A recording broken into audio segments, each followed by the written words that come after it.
PhillyNet Squared presents Social Media Success Stories. This program was recorded March 4th, 2014 at the Friends Center in Philadelphia. The panelists are Caroline Bean of Visit Philadelphia, Jeff Gibbard of True Voice Media, Dave Gloss of Here's My Chance, and Erin Mercer of Mainspring Social Media. At the lectern to open the program is Seth Horwitz, the founder of PhillyNet Squared. Well, welcome to PhillyNet Tuesday. This event is also being sponsored by the Social Entrepreneurs of Philadelphia, So Sent Philly. So it's a joint meetup, which we're very pleased for. We have a nice crowd. We might be having some more people drift in. So typically we go through just a bit of some introductory material here, and we're going to do that quickly. How many people have been to a Net Tuesday before? Okay, how many people have been going to the Social Entrepreneurs meetups? Haven't happened in a while. How many have ever heard of Social Entrepreneurs meetups? Okay, great. Well, I'm not going to be able to talk about social entrepreneurs. Sam might talk about that. Very quickly, though, PhillyNet Squared is one of a couple of dozen of Net Squared affiliates around the world. We're loosely affiliated with TechSoup Global, which is the nonprofit technology provider based out of San Francisco. And many of them have slightly different missions. The way in which we regard our own is some way in which we're using the social web for social change. So that's appropriate for our own means and certainly appropriate for the social entrepreneurs. We define both of those terms very broadly. For Net Tuesdays, we meet on the first Tuesday of every month. With minor exceptions. We've been doing this since 2008. We have a website and a Google group that gets used for various sorts of things like seeking advice, making announcements, asking for questions and stuff like that. This is the past year of events that we've had. I'm not going to go through that. We are actually streaming this right now through podcast. Steve is streaming this through live stream. And we're supporting a Twitter back channel if you use the hashtag of PHLNET2. In addition to the event itself, we're about networking. So please sign the sign-in sheet, and if we interact together, we'll redistribute that information to everyone in the room, as well as if you leave a business card, we'll try and scan those and send those out to people in the room. Many people are wearing a tag where they've tagged themselves with some extra information, and this is a conversation starter in terms of basically ice-breaking and networking with one another. And we have a strict no questions too stupid policy. Just a little bit of housekeeping. We have food over there. Please eat it. We don't want to leave anything left. All of the food, including the meats and cheeses, are compostable. We're in a platinum LEED certified building. All of the cutlery and the plates and the glasses or the cups are also compostable. The bathrooms are outside right past the elevators. We have Wi-Fi access with the Friends Guest Network. We are video recording this event, and that's why we'll be using microphones. So even though you can project yourself loudly enough to be heard within the room, we appreciate your using the microphones. I'm going to ask for 2 volunteers who would be willing to run the microphones. And if you could wait for the microphone when you actually do speak, then we can make sure it gets into the recording in an audible way. If you parked across the street on 15th Street, you can get your parking ticket validated at the front desk over there, and it'll be a $10 instead of, I guess at this time of night it's $11. If you came earlier in the day, it'll be $14, but it'll be $10 if you get it validated. And anybody who's interested is invited to come out for a bite or a drink afterwards and continue the conversation informally. Our sponsor is the American Friends Service Committee, which is one of the tenants of this building. AFSC is an international NGO that does peace and social justice work around the world. And that's all we're going to say. So what we are going to do, though, just so we're going to try and do this as quickly as possible, is we're going to have people introduce themselves. And we have an invisible hook, which we're going to hook people if they spend more than 10 seconds. And so basically, we just want people to introduce themselves with their name, an affiliation if they want to say that, and if they would like a reason why they're here. So as I mentioned, we'll be passing the mic around, and then we'll get started. So actually, before we get started, I wanted to get 2 volunteers who might be willing to run the mics when we get into discussions. There's 1, there's 2. Okay, so one of you will have this microphone, and the other one will have that one. They'll need to be turned on when ready to be used. As I mentioned, my name is Seth Horowitz. I work here in the American Friends Service Committee working on information architecture, and I'm really excited to be here and find out more about all this. Hi, my name is Jessie Fox. I'm here with Dave from Here's My Chance, and hi, I'm taking photos today. That's why I have my camera. Hi, my name's Austin. I'm looking forward to hearing the topics. Hi, my name is Earl. I'm with GoBabble. We're a social network that we're building. Hi, I'm Bernard Thorne here from Brand Marketing Trends Pictorial. It's a branding agency.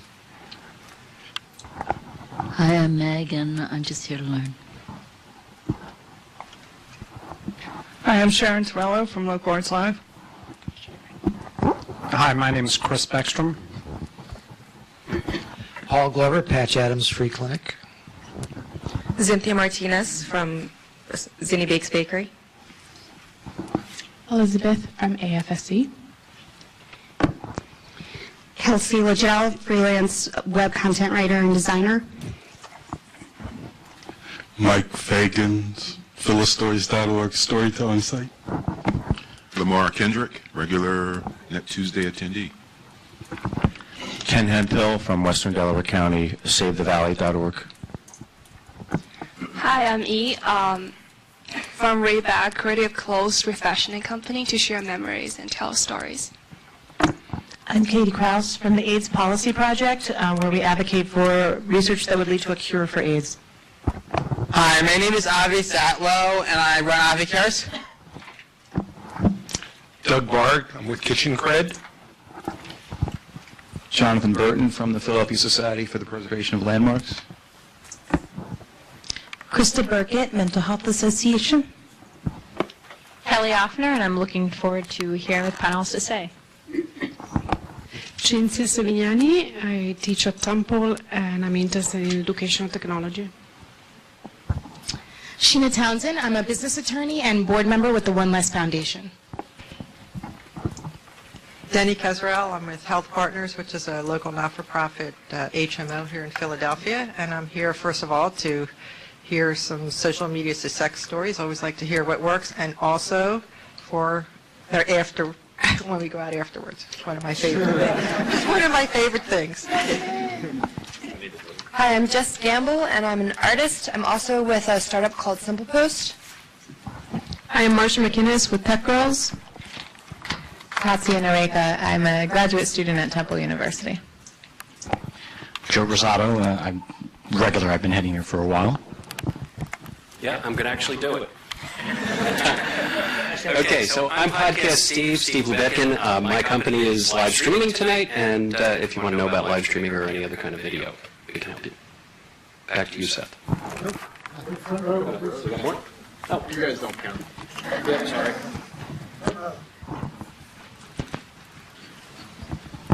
I'm Melissa. I'm here from Art Reach. Hi, I'm Kristen Gallagher. I'm here from ActionAids, and I'm a student at Penn. I'm Kevin. I guess I'm here from the Drexel Alumni Association Board of Governors, and here to support fellow alumni. Go Dragons. Hi, my name's Alex. I'm here with Clearstone. That road. Oh, yeah. Hi, I'm Loretta Burton. I'm a library media teacher at Central High School. I'm Mickey Herr, and I'm here with Landmarks also, and we're starting a social media campaign for a historic house here in town, the Powell House. I'm Val Chavinson. I'm a business development and marketing executive. I'm also on the board of Live Connections. I'm Ellen Soloff. I'm with Blue Star Marketing, a promotional ad specialty marketing company. Hi, I'm Crystal Pang. I do marketing in the corporate sector for a financial services company. I'm here to learn more about the social entrepreneurship space in Philadelphia. Scott Simons, founder of CEO Council, and I guess I have to wake up to the fact that social media is here. Anyone else? That was really quick. That was very impressive. Okay, so Sam, it's over to you. Slide the front. Okay, hello. Well, welcome everybody. Thank you for coming, and thank you so much, Seth and AFSC, for having us here. And so my name is Sam Cohen. I founded the Social Entrepreneur Meetup about 2 years ago. And for our first year, we were very active. We had many meetups where we brought together social entrepreneurs to meet one another and to learn. And then we've kind of been on a hiatus for about a year, and I'm happy to say that we're kicking off a new series. This event's co-sponsored with Philly Net Tuesday, and we have a sponsor now, I'm very happy to say, who's going to give us space here in this building as well. So we're doing a joint program tonight, but then we're going to be having our own monthly events, and we're sponsoring. I want to thank Exchange Philly, which many of you probably haven't heard of because it's been under the radar, but it's a nonprofit co-working space here in this building. So there's a number of nonprofits and foundations that are working together in space upstairs, and they're our co-sponsors. And we've also been sponsored by the Good Company Group, which is another organization here in Philly that sponsors social entrepreneurship. So we had a lot of great events when we were last active, and I'm hoping for a lot of great events this year. And tonight, our subject matter is social media success stories. And basically, we're going to look at what really works and what's worked and what you can hopefully apply to your own organization, your own business. A little bit about social entrepreneurship. Actually, it seems like quite a few of you here that's how you heard about this event, so I probably don't have to define it. But it's amazing to me how many people don't know what it is. It's basically, it's not easy to define. There's not a clear definition, but basically for those of you who are not familiar with social entrepreneurship, it's about people who are using entrepreneurial methods to affect social change.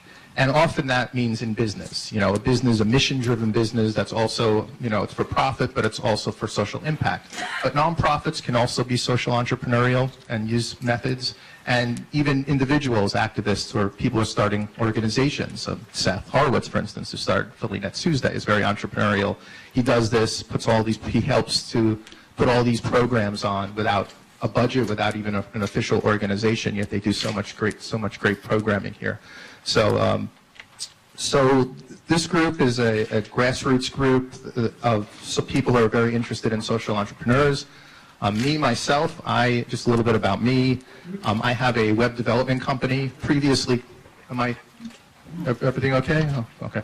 I've previously known as New Media Solutions. We've been around for 10 years. We're changing our name, Walden Interactive.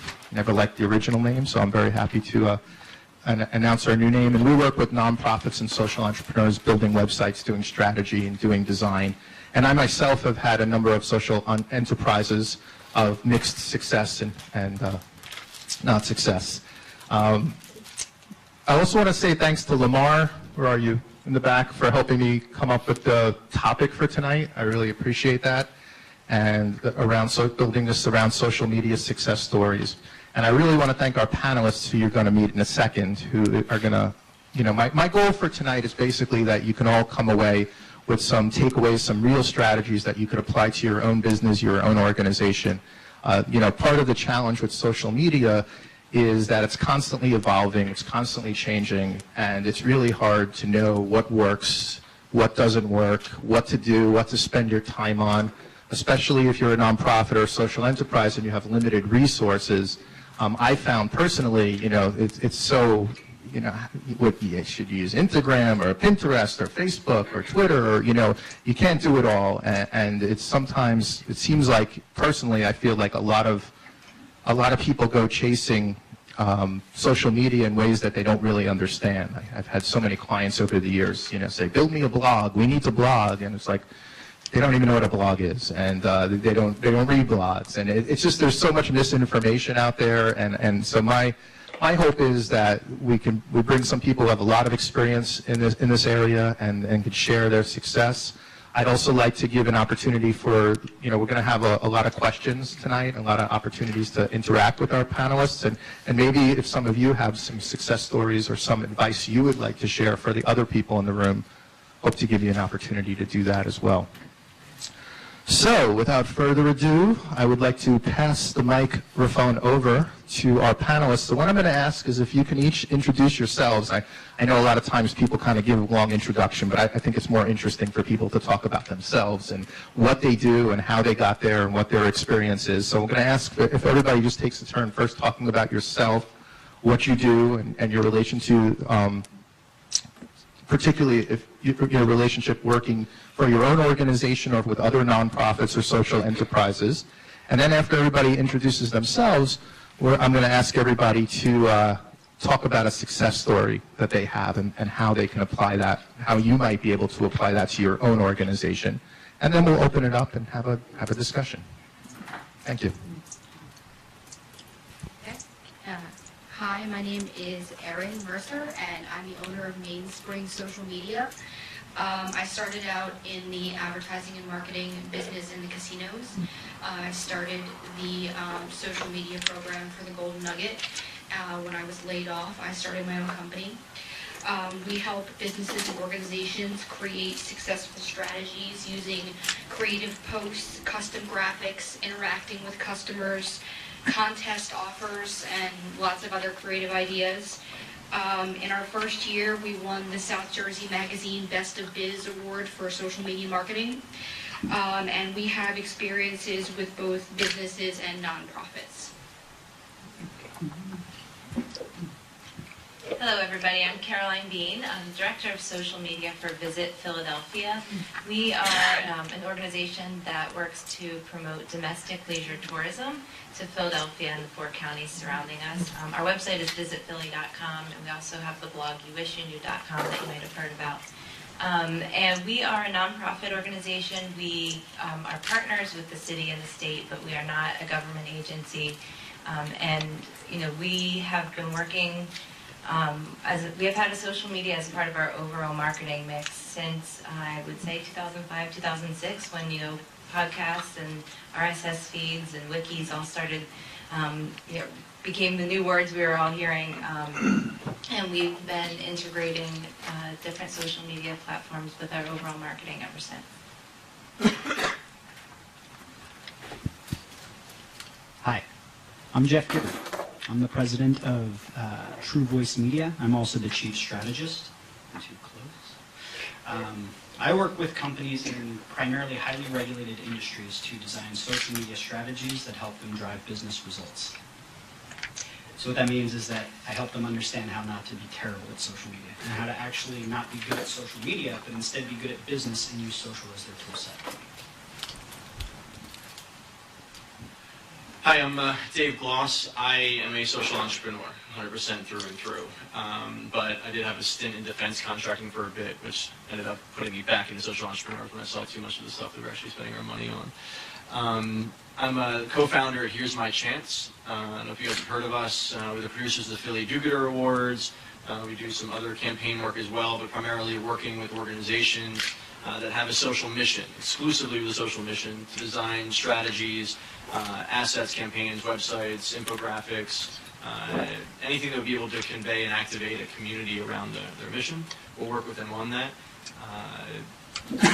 In the last few years, we've had some really amazing opportunities to work with city governments and large foundations and large corporate CSR groups and smaller nonprofits, and my own personal experience working on boards here in the city with like Spruce and others. But the successes are great.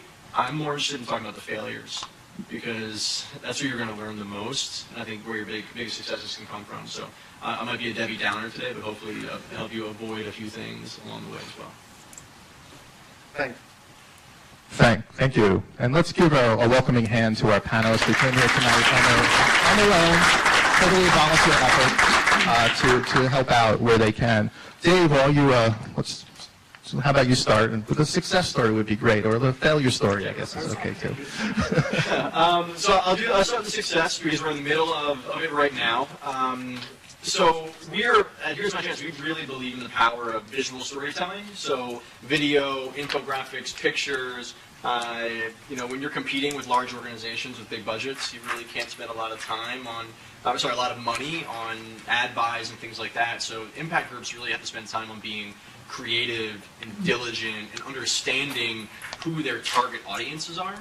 And there's something that was happening in the city that we recognized that needed more of a push, and that was that small organizations didn't have the capacity to tell their stories effectively, or they were too close to their mission. I don't know if anybody has this experience, but you're too close and you can't really say it the way you really want to say it. Also the financial constraints are behind it. So we approached YouTube and Google last year to create a local program of what's called the Do-Gooder Awards. Is anybody familiar with Do-Gooder at all? All right, awesome. So it's a national video award challenge. What we were able to do is create its first local version, and we paired filmmakers with nonprofit organizations, and they had 10 days to shoot, edit, submit a film, and they would get their communities to vote for it. We did a whole training program. We trained them how to activate their communities to vote for their programs and arm them with a video, and was really able to do some great things in that arena. And what was great about it is it didn't require us having to actually do all the active social media. We know our skill sets, we know what we're good at, we're really great facilitators, we're good storytellers, we can create and convene people around activities, and that's what HMC is really great at. And social media was an asset and a tool for that. So what we ended up doing was organizing and creating momentum for organizations in the city to empower them to get active around their brands. And in doing so, they got active around the brand that we built, which was Do-Gooder. So they shared their communities to vote in the Do-Gooder Awards, which then was able to promote that campaign as a whole. So I think it's a success. You know, in our first year, we had 130,000 Philadelphians activated to vote in the challenge. We had reached 1.2 million people online through views and impressions of the videos that were created. One of the videos became was nominated for one of the CNN top 10 heroes. Have you guys ever saw that in the top 10 finalists? One Simple Wish, Danielle Glito. She was one of our participants in the hackathon. We also have some other great partners in here who actually participated in Do-Gooder last year. And you know, in doing so, we were able to build, not ourselves. We didn't manage and build a social media community. We activated one that was larger than the national Do-Gooder brand that YouTube is running, and have since been invited to take the model that we have here and launch it around the country. So what we started in Philly about how to activate our local nonprofit sector, we're going to be able to share out into other cities around the country. So we are actually in the middle of our second one right now, and the awards are next Wednesday. So you can't get in it if you aren't here, but you can totally come and party with us, so I recommend that. Yeah, that's a success for us. Is there anything particular that you learned in your experience with this, with promoting the awards, very successfully and building this community that you maybe, if you had to give advice to an organization, particularly one that couldn't hire you, but maybe a little bit of advice you could share? Absolutely. What you learned. I think it's about knowing what you do well. And like I said, we're storytellers. We understand that, and we were able to know what the narrative of Do-Gooder was we wanted to share. So I don't know about you guys, but like I've dealt with board members that just suck, and they don't know how to say what you do, explain what you do, get people activated about what you do, and they're just on your board because they might have connections to money, which is great, but if they can't activate it, it doesn't really matter. So, we really spent time on training and working with folks about what the narrative was, why were they participating in Do-Gooder, and how could they translate that reason to their community. So I think the biggest thing that we learned was it's your story. It has nothing to do with how great you are, or how many channels you're on, or whether you're on Pinterest or whatever. It's what is it that you're saying that activates somebody. And the channels that you choose, it's just where the largest density of your people are going to be. 2-for-1 special. I'm going to give you two because they're short. One's going to be measurable. The other, I dare someone to figure out how to measure this. First one, measurable. We were working with a hospital, and we noticed when we came on board, one of the things that they had an issue with was that a lot of people were saying some very negative things about them on Twitter. We found that they were saying things across the web, and what we did was we started on a social listening campaign over the course of about 3 months to determine what was being said, where was it being said, what was the nature of it, were the complaints valid, all different things that we could get from it, both quantitative and qualitative. And what we wound up doing for them over the course of that 3 months was finding out for them exactly when they had spikes in conversation, days of the week, times of the day, 24 hours a day. We were able to then reallocate their social customer service team so that they were using their resources effectively. effectively saving them money and allowing them to participate in conversations in a much more targeted and smart way. So that's a very measurable sort of thing. We were able to save them money on when they were staffing and get back to people with a shorter response time. Pretty cool, right? Okay, cool. Here, second one, not measurable. Somebody figured this out. I go on Twitter. I meet this girl named Amy. Okay, Amy introduces me to this woman named Jen. Jen helps to bring me onto a conference called the Social Media Strategy Summit, of which I've currently done about 8 of them. I got a client from it that's a travel agent, or a travel industry. Additionally, this woman, Amy, that I met on Twitter, introduced me to somebody who writes for the New York Times. They put me in the New York Times. That got me 9 leads. It also got me on Wharton Radio last night. Now, would anybody like to try and quantify that? So what happened was I made a friend. I went online, and I was a human being, and I met another human being that we had common interests, and we formed a friendship. And we referred each other to work, and we referred each other to other people based upon our expertise. I've sent her work. She sent me work. I met David through this person. So I actually probably wouldn't even be at this, because this came out of, I think you guys found me via some article that I wrote, or somebody that connected us. So there's a lot of value in just writing about things that you're interested in, connecting with people, and a lot of that can't be quantified, but it provides a tremendous amount of value to your business if you're just willing to say, maybe this part isn't measurable. Maybe I could just make a friend, and maybe that'll work out, and maybe I'll just make a friend. Thank you. Okay. So I'm going to talk a little bit about a program that we've been doing on Instagram. It's not, our hugest program, but it does have successes for a couple of good reasons. One thing is that we have a Philadelphia Neighborhoods campaign. It's a grant-funded program where we're trying to bring visitors and attention to 14 of the neighborhoods surrounding Center City. And to do that, there's like the challenge of placemaking. So a visitor who has never been to Philadelphia has probably never heard of Fishtown or something like that. So that's one of our challenges. We also wanted to get people from Northern Liberties to visit East Passyunk. So, getting people to recognize that these areas of Philadelphia had a name, and if they've never been there before, what does it look like? Is it safe? Is it scary? Are the streets okay? Are there shops? So, image building and just showing off parts of Philadelphia was another challenge that we had, and Instagram is a photo-based social network, so it's basically just photo after photo, and that was the best way of showing off these different neighborhoods. So we did a couple of things for the Neighborhoods campaign with Instagram, and one of them is that we built into our website for this neighborhood an Instagram feed that could show, and actually I have it here, that could show, so this is the neighborhood section of our website, and down here we have what people are seeing. So this is not, a changing feed of both our Instagram accounts of the neighborhood as well as ones that consumers are taking of the neighborhoods. So we wanted to have information, photos that are going in here that change, so that people can actually see what the neighborhood is like, because we didn't want to promise that a place might look like the Ben Franklin Parkway when it's in Fishtown. They look different. They look different to a visitor.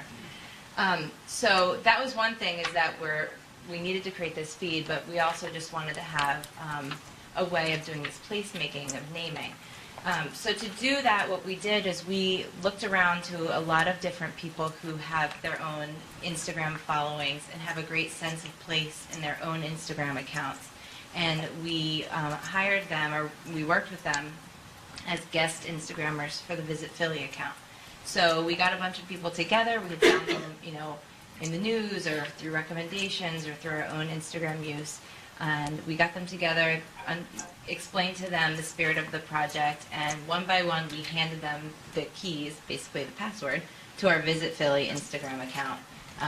And they could, between 2 and 4 days, go to, they were each assigned a different neighborhood. Actually, they chose a neighborhood that they felt comfortable shooting.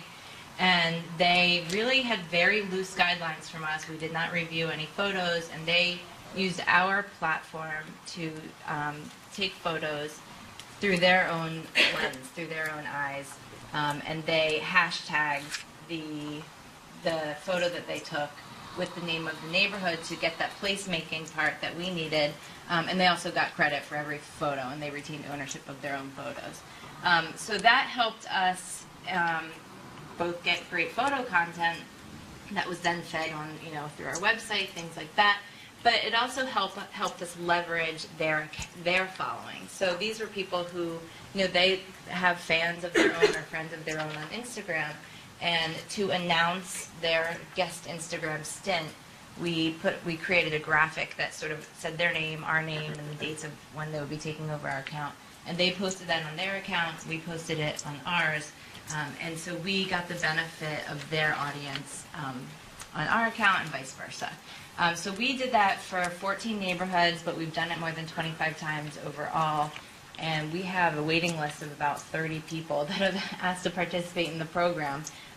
So that's it's showing that people are really kind of excited to show off their version of Philadelphia, and we really tapped into this sharing spirit that people have and people's own love for Philadelphia. So that was a great way for us to partner, and we're definitely planning to continue this throughout the year. So I could, from what you said, I could think of two things in particular that could be applied to like other organizations or businesses, which are really interesting. And one was when you said loose guidelines. I feel like so many organizations really want to control the message, and it seems to me, and if you guys want to comment on this, if this is an issue, but it seems to me it's an issue from my experience that nonprofit sort of old school pre-social media days executive directors are very controlling of what that message is, and when it comes to people blogging or tweeting, or it's just sort of like they're afraid of it because it's going to present their organization in the wrong light. And I think the loose guidelines comment is very interesting, and it seems important. And I really also love the fact that you used influencers, social influencers. You co-opted them in a sense to do this for you, and it's a fascinating take, because here's these people who have they have their center of influence, they have all these followers, and tapping them, hiring them, or getting them to do that for you sounds like something very applicable. Right. So the loose guidelines part is very important because while we're not overly scared, you do have to put some some safeguards in place, and basically what our guidelines are is just no nudity, no illegal activity, but we didn't want to, and it's also we didn't want it to be an overly polished what you think of as like tourism marketing photos. We didn't want it to be that. We didn't want it to be something you'd see in a typical brochure.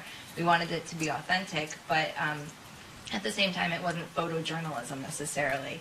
And we basically just, I talked to the guest Instagrammers like I'm saying this now, and if I got a sense that they understood the spirit of the program, then that was basically it. And then, we did sign an agreement so that they knew that they could not change the password and that they would get it back, but we haven't had any problems whatsoever.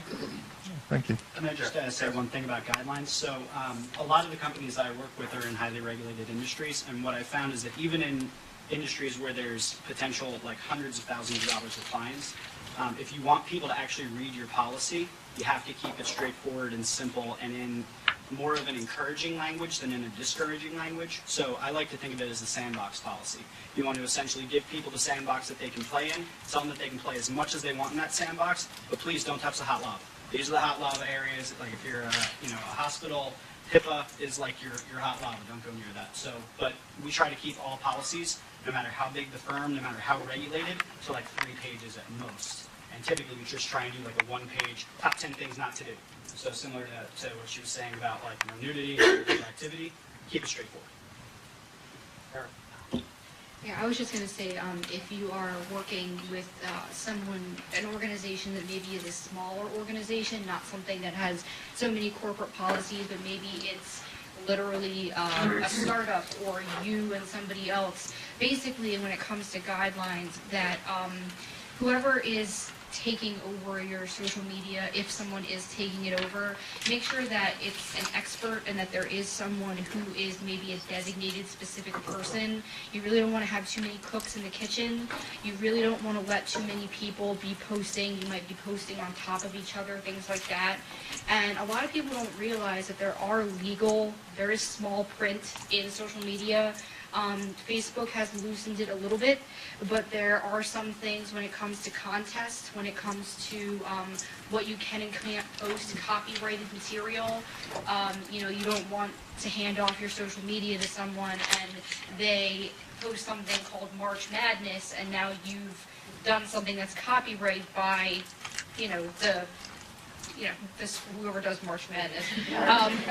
But you know, when it comes to things like the Super Bowl, there are certain things that you can't say, certain copyrighted words. So it's not just something. It is fun, and it's great to have fun and be loose, but make sure that the person responsible understands that you can get in trouble for some things, and you don't want to get shut down for copyright infringement or violating contest rules or something like that. Okay, so loose but not too loose.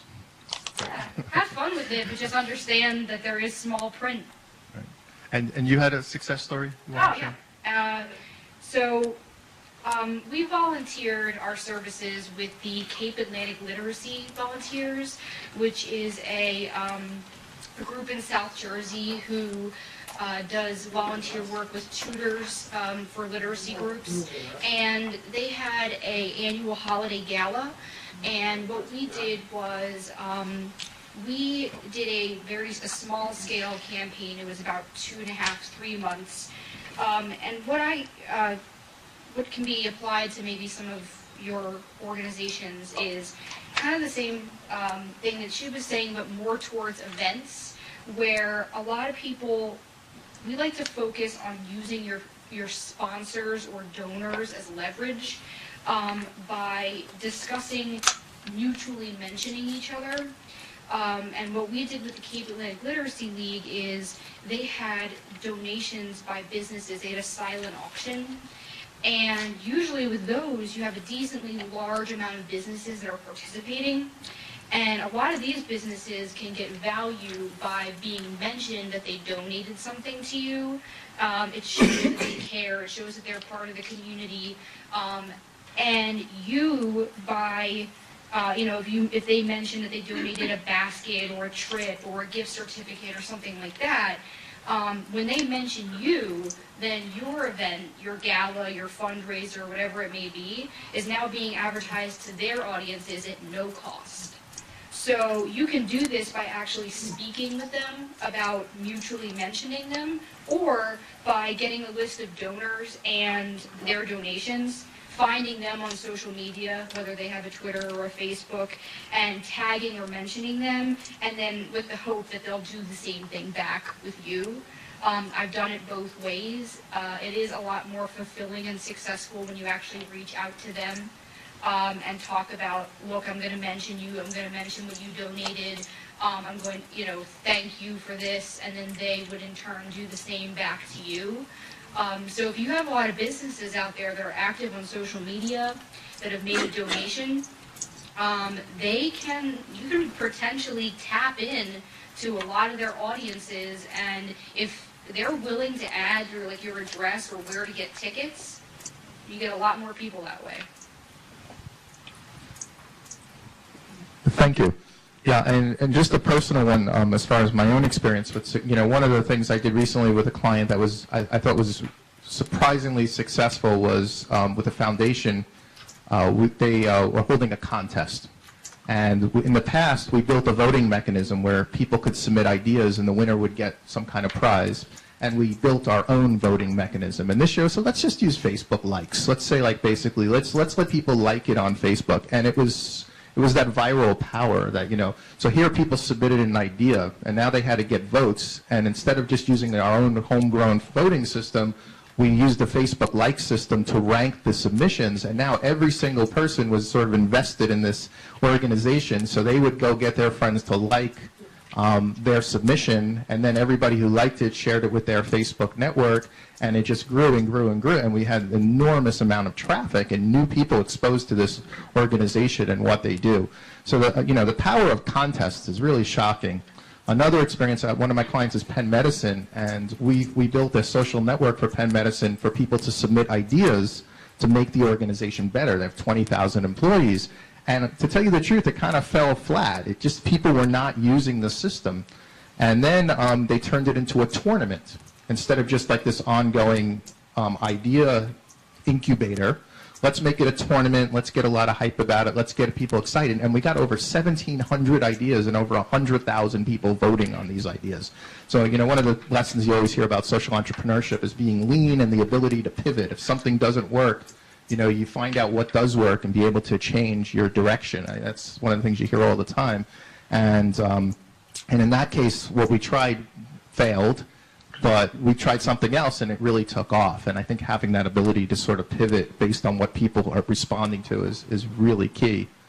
Yeah, and I'm just always shocked at how people respond to contests. And I think the ability to sort of do contests, as long as it's not overdone. I mean, some things are kind of, you know, overdone, some types of contests. But it's amazing how people are just more likely to respond and be a part of it.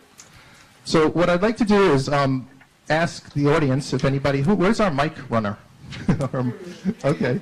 And I'd also like to encourage you, if you have a success story yourself, that, you know, something that you've done that you would like to share, but also if you have questions for our panelists or something that you're working in. These folks have a lot of experience with social media, so if there's something that you've been wondering about, or, you know, you're doing, or you want to run by them, please feel free. Does anybody want to go first? So let me just say, as a matter of procedure, Kevin's going to run that mic, or okay, that Sam will call on people, and then the mic runners will get the mic to them. Don't try and get the attention of the mic runners. Let Sam actually call on people, and that way it kind of makes more sense. Okay. So you're moderating the crowd. Both ways. Okay. Without a mic. Like without a mic. Oh, you can stand behind that.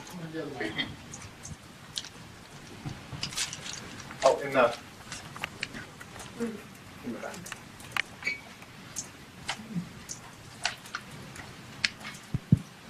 And if you could just introduce yourself again. And we're, Doug Barg from Kitchen Cred. Going back to your last point about contests, could you elaborate on that a little bit more and explain what the elements are in creating a successful contest? Well, Dave, how about you two speak to that, because you've done a very successful contest. Yeah, I think it's so it's about understanding your intentions before you do anything. So, like, you're running at social media because it's a fad, like, stop doing that. It's, you know, what do you want to create? So, are you out there to build a specific community? Are you out there to establish yourself as a certain brand? Is there a message you want people to resonate with, etc.? So, if the choice to have run a contest is for a very particular reason, because you're trying to channel activity through a process. So, for Here's My Chance, when we did Billy Do-Gooder, we had a few different intentions that we were trying to go through. You know, from an altruistic perspective, we wanted to support our community. Awesome. But from a business perspective, we wanted to put ourselves in front of clients. We'll have those clients be able to share something and be engaged with us on a psychological level. So, you know, we knew that by pairing them with filmmakers and offering a quality film, that was a big enough incentive for them to want to get involved and to participate in it. The other side is we wanted to vet filmmakers. You know, so we created a contest that put filmmakers up and how fast they could make something and share that and the number of people they can get activated around it. So we test how quickly people could make a film and how well they would do it. So we have a list of filmmakers we can go to knowing how well they work under pressure and how well they can and how good their abilities are. And also we got to vet we had like over 90 organizations in our first year to see how well they could organize their communities on social media and kind of cherry pick who we wanted to work with because it was valuable enough to understand that. So, you know, if you're going to run a contest, best practices, it's like, one, know what your end goals are. And I think we talked about this, like, we just did a gamification panel about a week ago, similar, same exact thing. You know, it's understanding where do you want to take people to. So if you're trying to get a board member together, and you want to be able to have people run through volunteer competition and try and use that as a way to get to your board member, awesome. But just running a competition for the sake of a competition, or a sharing or a like or whatever, it's like really know what you're trying to get at. Yeah. And there's a ton of different contest apps out there, third-party apps, probably more than you can think of. Personally, what I've used and what I continue to use is called OfferPop. And the reason why I like OfferPop is because no matter your first 2 weeks, like the first contest, if you run a contest for 14 days, it's free. And then after that, you pay based on how many likes your page has. So if you're just starting out, you could run an entire month or two contest for like $10. The thing that I would say about contests is to really think about what information you want to get out of people, because when you run these contests, especially through OfferPop, they offer you the ability to ask for specific fields, such as email, address, city, phone number, things like that. And capturing email addresses is a huge benefit. But you don't want to ask people for too much information. You don't want to ask them for their name, their address, their phone number, their email, because they're not going to fill all that out. So I almost always have them use their email address, because then you can actually use them in a database and put them in with your e-blasts and stuff like that. So yeah, you can definitely do low-cost, free contests using third-party apps. Just, yeah, make sure you're following the rules. Another example is, so, I saw this amazing success with the organizations I work with contests, and I myself have a business, and I do online education. I'm like, how can I apply this, what they're doing? And I basically decided, I'm for-profit, I'm not a nonprofit or anything, but I decided to give out a social entrepreneur grant. I basically give my courses away for free, and I had a contest where basically people submitted entries, like what were they going to do it for, what were they going to build their website for. And one of the beauties I find about, and it was really successful, I got all these submissions, I was able to give away 2 courses for free, but the beauty of it is I got so much press. And also personally, it was so much easier to promote a contest for social good than myself. Buy my courses. That's awkward. Hey, apply. You could win this for free. And people who submitted a grant wound up paying for the course anyway, and I wound up giving away more than even the people that applied. So I think personally, I just think there's. Obviously, every situation is different, but if you're really creative about it, there can be ways that for almost any organization you could kind of apply and think about, how can I use the power of some type of contest or people applying for some kind of award to help me. Yes, in the back. Can I just caution real quick, guys, like the contest thing, don't get, I just really want to set this. If you don't have a solid foundation in terms of an active and engaged community, or even a content calendar for when you're putting things out regularly, contests are just going to mess you up. All right, it's too fancy of something to try until you have a very structured foundation of engaging with the community. So, try it. It's I would say try it, but don't rely on it to be this big bang or something. That's a perfect segue, because I have to add to this as well. Instead of starting with thinking about what we want as an organization, which I think is a great place to start, think about if you're going to do a contest, the most important thing is that people enter the contest and do it. So you have to understand what it is that your audience actually cares about. So running a contest is one thing, but if nobody enters it, you just wasted a lot of time and potentially $10 with OfferPop. So the first thing to do is to understand what's going to get people to actually do this. What's the carrot on the end of the stick? That's the number. That's the first thing in the contest is what are they competing for? Because you want to really activate people against each other to compete for whatever this prize is. In David's example, it was filmmakers getting exposure. So he knew the audience, he knew what they'd want, and he put out a contest that met that match. The second piece of it is, especially if you're going to be using Facebook, is you got to consider promotion. Because you can't just put a contest out in the wild and expect that people are going to do it. With Facebook, you got to promote it. That's going to mean that you need an ad budget, because that's how Facebook works now. It's pay to play. If you're going to do it on Twitter, do you have a landing page for them to come to? If you're going to be doing it on Pinterest, do you have the analytics backend to be able to track when people are pinning it to win it, or whatever you're going to be doing? But ultimately, it's going to come down to not just what the business wants. That's a great starting point of why you might choose to do one. But if you're going to do one, know your audience as well as they know themselves, and be sure you know how the heck you're going to promote it. Yeah, no, I totally agree, and again, some of the contests that worked 5-10 years ago have been sort of overplayed because there's just too many of them. There were too many people trying to get. It's great, Dave, that you were able to succeed with the film contest. I did a film contest around 10 years ago, and I got all these people to do these things for free, just for the chance, for almost nothing. But it's not as easy anymore, because lots of people say, oh, here's an opportunity to get free work, or to get free art, or to get free logos. There's so much of that now. You really need to know if your audience. I just want to add one thing. I have a client, I've worked with them for the past 2.5 years, their summer camp. So you would think like students between the ages of 7 and 18, like perfect demographic for social media, right? So we grew this great big Facebook audience, and they had been running contests the whole time before I had come on board to help them with strategy. And they kept trying to give away like iPods and iPads and all this stuff. Camp's pretty expensive. These kids don't need their crap.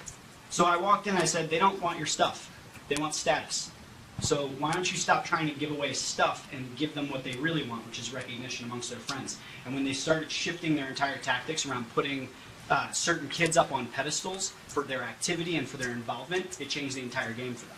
So again, you got to really know your audience. And sometimes it's not stuff. Sometimes you don't have to spend $1. You just have to give them what really motivates them. Most of the time, you don't have to spend $1. Well, and I would suggest that you don't give away stuff, like don't give away iPads, because that's not your mission, unless, you know, you're Apple. But because you're going to get a lot of people who enter contests who don't care about you, who will unlike you, you know, the minute the contest is over. I've done it myself. To other brands, but I mean, I did not. My friend wanted a washer dryer. But I think that that's really important. I mean, contests are great if you're contacting the exact people that would want to like your brand anyway, or your organization, because you want them to stay. You want them to be a Facebook fan, because then they get your messaging over and over and over, versus going to your website once, maybe never coming back again. So I would very much caution against giving away stuff. Contests, they're crazy. I'm running 2 right now. One is doing really well, one is tanking. And, you know, you have to merchandise the heck out of them. And by merchandise, I mean work with your already engaged base, or any other partner that might care, anybody that's part of the prize, anybody that would be invested in the fact that this contest is running, and still sometimes they don't get off the ground. So really know what you want to get out of it and stick to it. Thank you. In the back, yes. So I'm with a land conservation group, or a pressure group, trying to save land in western Delaware County. And we're finding that we have 4,000 likes. When we post something, it's really only going to a fraction of the people who like us. Sometimes 20% or less than that. That's great. Well, that's awesome. What's You're giving 20%? I've written a lot about this recently, so I can give you the full statement on it. Please do. Yeah. So Facebook wants you to buy ads. Yeah. It's called EdgeRank, and basically Facebook only shows your post to a percentage of the people that like you, and if you want more people to see it, you have to pay to boost posts. So what you're seeing is what Facebook's doing on purpose to basically hold your post hostage until you give them money. I mean, Facebook is being smart. They're basically trying not to overwhelm all of their users with all of the content that the users have opted in to get. So they have an algorithm based on, you know, has the fan been to your page recently? Have they liked your things recently? They're trying, and they change that algorithm all the time. You know, if you have someone that's 100% dedicated to social media in your company, they can try to outsmart that algorithm for you. But it's hard. I mean, Facebook is a tough nut to crack. But at the same time, for many users, it is sort of the workhorse. I know for us it is. It's we have 300,000 fans, which I know is like very much, you know, is a lot. But we're still only reaching a percentage of them. So you know, if you have a marketing budget, if you have a social media marketing budget, and if Facebook is a place where a lot of your people are, you should build in a promotional content marketing promote a post budget. All right, I'm itching to talk about this a little bit. I'm sorry. So, do you see Google Plus as being ever getting off the ground? Excellent. Let me just Okay, yeah. Let's give Jeff a chance, yeah. So, okay, I wrote a post called "Here's Why My Company Stopped Wasting Time on Facebook." It went on social media today, and it got 28,000 likes and shares. Okay, it went bananas. People loved it. The reason why? Because everybody's pissed off about the exact same thing that you are.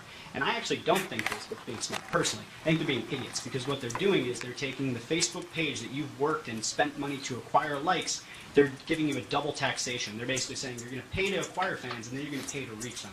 I think that's nonsense. So where it used to be that you were going to get 8 to 16% reach back when it was EdgeRank, now they changed the name of it. They don't use that name, and they just, whatever, it's an algorithm that changes. Now you're getting 2 to 4%. We're typically seeing 2 to 6%. The average is 5.3 something percent. There are ways that you can get additional organic reach, like tagging other pages is a new feature that just came in. If you were to tag other things, other pages, you can get more reach, or you can pay to boost them, as other people have said. Here's a really radical suggestion. I'm going to put this out there. If you were to look at every single company that's represented in this room, and you were to take up every single person that works at any of those companies and add up their reach, it outperforms the company, I would say 9.5 times out of 10. So while all of these companies are looking to have their branded accounts be something special, it's the people. So if you take all the people inside of your organization and activate them to share the content and to connect with the people that they know and grow their network, they're not penalized by EdRank or whatever they're calling it. They get to connect with people, and they can go past that without buying ads, although ads can help with that too, because apparently now we're all advertisers. Google+. Hands up if you use Google to search for stuff. I'd like to rest my case. Google is not giving up on Google+. There's no question. It's not going anywhere. It is the social layer on the internet, and at some point, much like we all now use Gmail, I bet the majority of email users in here have a Gmail account, we will all use Google+ at some point, whether we want to or not. And if you are an author and a thought leader or somebody that wants to actually make a mark in a particular topic and want to show relevant for that topic, you're going to be a part of Google+ and start using author rank and authorship because you want to show up high in ranks in search rankings. So yes to Google+, take your Facebook to the profile level instead of the page, and if you're going to use the page, buy ads. That's what they want. And Jeff, just to make sure I understood what you said, because I hadn't heard this before, but it's really interesting. So as a organizational policy, instead of just sharing your content on the page, ask all your employees, your board, basically make it a policy of your organization, or? No, not exactly. Okay. Don't do that. I was wondering, is that like well, I'm not saying you have to do it, but is that what you're encouraging people to do? I'd say if it's more of an educational aspect. If you can let everybody know how this benefits everyone, if you get everybody aligned around a certain mission, a certain purpose in your organization, and they understand how the tools fit for them, and you can ask every person in the organization, how does social fit in your role, and they can answer it, that's the right kind of company to start building in this new era, not the one that has an outsourced community manager or that you have a really great branded account. None of that. It's about having people that care about the mission of the organization and are willing to, on their own, say, look at what my company is doing. Look how awesome what we're doing is. Because I've found that for all of the branded stuff that my company has done, it's brought me a handful of goals. Everything comes from my people and from me. And the best way to go about that, and I keep saying this, merchandising, if you're doing a contest, you merchandise it to anybody that's mentioned it. Basically, all that is an email or a phone call, like Erin mentioned. Today, we launched this contest, and I send out the email to the whole company, just saying this is what it is. These are all the links involved. These are all the details. Please share it with your networks if appropriate. They don't have to, but now they know this thing is officially announced. They're not, blowing our cover by doing it too soon. They have all the right links. But you do need somebody that's kind of a hub that's going to share the information when appropriate. And I think the best thing that is a cautionary note is just to make sure that they know, and this goes in, the social media guidelines for your organization, not to put something on their personal networks until it's been officially released by whoever it needs to be officially released by. So, but I do agree that getting people who are naturally inclined to share your stuff is the way to go. And just on that point, an internal community manager is really where the money is best spent. If you can get somebody inside your company to get everybody excited, I think that's way more valuable than having somebody in your company that's getting everybody outside excited. Yeah. Because if you can get everybody mobilized, boom. That's your biggest audience is the people inside your organization, without a doubt. It's like you're spending money and you're trying to figure out why people outside aren't responding once you look internal. If you haven't activated your people, how can you expect anybody outside of your organization to care about what you're up to? Yeah, and my question wasn't to coerce people as part of their jobs, but I don't know too many organizations that have even asked their employees to do that. So, you don't ask. It's a cultural thing. Social media is only a reflection of what's occurring within your organization, already. So, like, if you're looking at it as the second alternative thing, you have to create something for, it's the wrong perception of it. Like, who are you, and how do you just amplify and reflect what you're already up to? That's the kernel of it. I'm going to press you on that. What do you mean you don't ask? What's wrong with asking? Well, when you say, like, can you share this for us? Okay, you can do that if you have, like, we're all going to get active on this thing, but if you're, like, making it a policy, it's just, I'm an obstinate millennial, apparently. So, like, if you tell me that, I'll be like, no. So it's for example, we have a designer in our group that we created a great culture, and we do some funny, quirky things in the office, and she loves sharing it with her friends. And like I was on a panel the other day, and the person said, like, I love seeing Nicola's posts. You guys really have a great culture inside.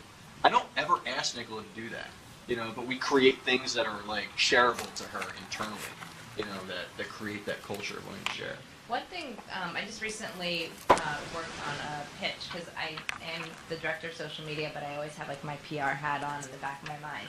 I just worked on a pitch. It was like the trend of 3 destinations, 3 cities on Instagram, and I reached out to 2 people at other cities that I know that do stuff on Instagram. And these people were like the web, digital side of things, not PR people. And I said, hey, can you give me like a blurb and your contact info so I can just include this in my pitch, and if I talk to a media person, they'll follow up with your PR people. And both of the 2 people that I were talking to were just shocked at the fact that I would think that their PR team would be promoting anything that they were doing from like the social media or the digital angle, and they just couldn't believe that our organization did that.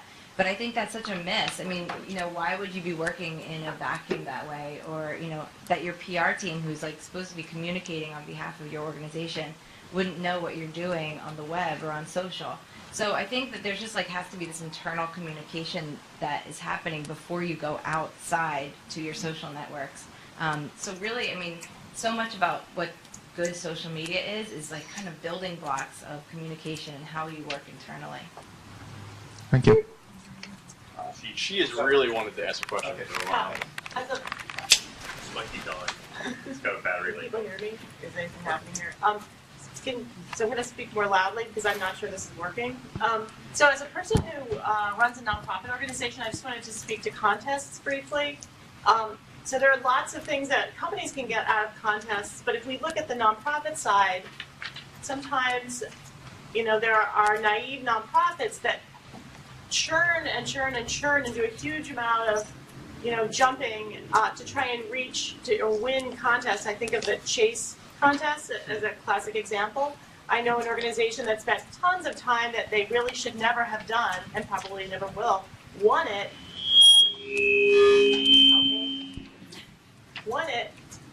and then I think it was like a matching thing, and then they put a ton more money, time and effort into matching. And in theory, that's just a social theory or something that's going to help that organization. Actually, it was very detrimental to that organization. So there's the company side, but then if you're actually trying to help a nonprofit or maybe a charity, keep in mind that it may be detrimental to them depending on how it's structured. On the other hand, if it's something that's very simple for people to do and doesn't take a lot of organizing time away from the charity, there's a continuum. Some of them are much easier to do than others from the nonprofit side.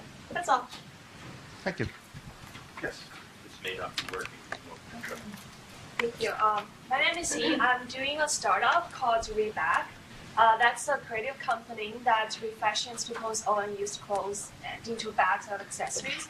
And my question is, you are talking about how existing or structured organizations can use social media to campaigns and become more successful. I'm just wondering, do you have any advice to startup who actually didn't have any PR going on, start everything from zero? How can we bring 0 to 1 and to 0 to 10 with social media? Thank you. Who would like to take that? Well, I hate to say this, but I will say that I have done a 0 to whatever you want to call it, using a contest. I don't know if that would be appropriate, if you have something specific that you can give away. One example that I had was I was working with a wedding videographer who, it was just him and another guy. It was very, very small, and he had 5 likes on his Facebook page. And I said to him, would you be willing to give away a free wedding video?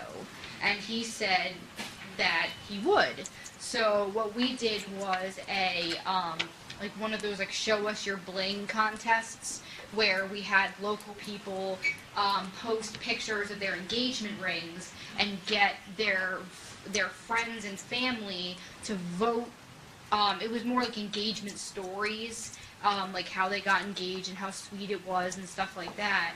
And by the end of the contest, which was only a month long, they had 800 likes. Which, I mean, I've worked with people who, you know, it's taken them a year to get that many likes, depending on some people that, you know, like dentists that I've worked with, that it's kind of hard to get people excited about that kind of stuff. Brush your teeth. I would say that you really have to do something using the products that you have to get people excited. Like I said, I don't want to tell you to give anything away. I don't know if you have anything that's valuable that you wouldn't mind giving away. But it's a really good way to build an audience quick, and then you have them as like a captive audience. I'll take a slightly different approach on it, just because of the nature of how I tend to go into engagements, is that I would encourage actually, instead of a rapid escalation to like get, you know, as many people as possible, I think you take the slow and steady approach. I think what you want to do is start with planning. You want to do some research and some strategy. You want to understand who's your customer. You want to understand what they need to know about, what they don't know about your business, who are strategic partners that you should be thinking about, and you should begin building your network around finding the right strategic partners, the right type of people who would be your clients, and you want to first start by listening and learning from them. After that, I would begin to put together your content strategy, and I would do that along the lines of, if you just want a straightforward, easy way to do it, find the 50 questions or less that they most frequently ask, and answer each one of them as a blog post, and start to build yourself an email list of subscribers. So that you can get in contact with people. You can use that email list to find them across all different social sites. You want to make sure that you're available and easy to find, that you're connecting with people and building personal relationships. And I would focus, if you're a startup, your goal isn't to conquer the world. Your goal is to survive your first year. If you can survive your first year, that's great. Because you're probably not going to go 0 to 60 in a minute and do really, really well. It rarely happens. Most businesses close in the first year. So if you can make it through that first year, great. Then learn from that first year and iterate and improve. But I think it comes down to content strategy, having great, strong personal relationships, and just being deliberate and planful. And to go with that, like in the beginning, your first year, like you're establishing yourself as a thought leader. You know, you're doing something new, novel, and value. So, excuse me. Speaking about something from a place of authority, like in the beginning, it really is just fake it to make it. Not like you don't have a full product yet, or if you do, that's awesome, but you don't have customers speaking on your behalf yet, etc. So, the more you can speak about what's important, why it's unique, and even talking about being very vulnerable and transparent is very powerful in the beginning. You know, because like if you come across as if you know everything, then the people who might support you might not support you because they feel like you don't need support. You know, so you know, think about it from that perspective as too. Like be open and transparent on the growth. What about the credibility issue of being in a situation like this where you have so few followers? I mean, this is something, you know, you're starting out and you're really trying to, you know, impress your audience and say, look, we mean something, or you're a nonprofit and you have 10 Facebook fans or you have 12 Twitter followers.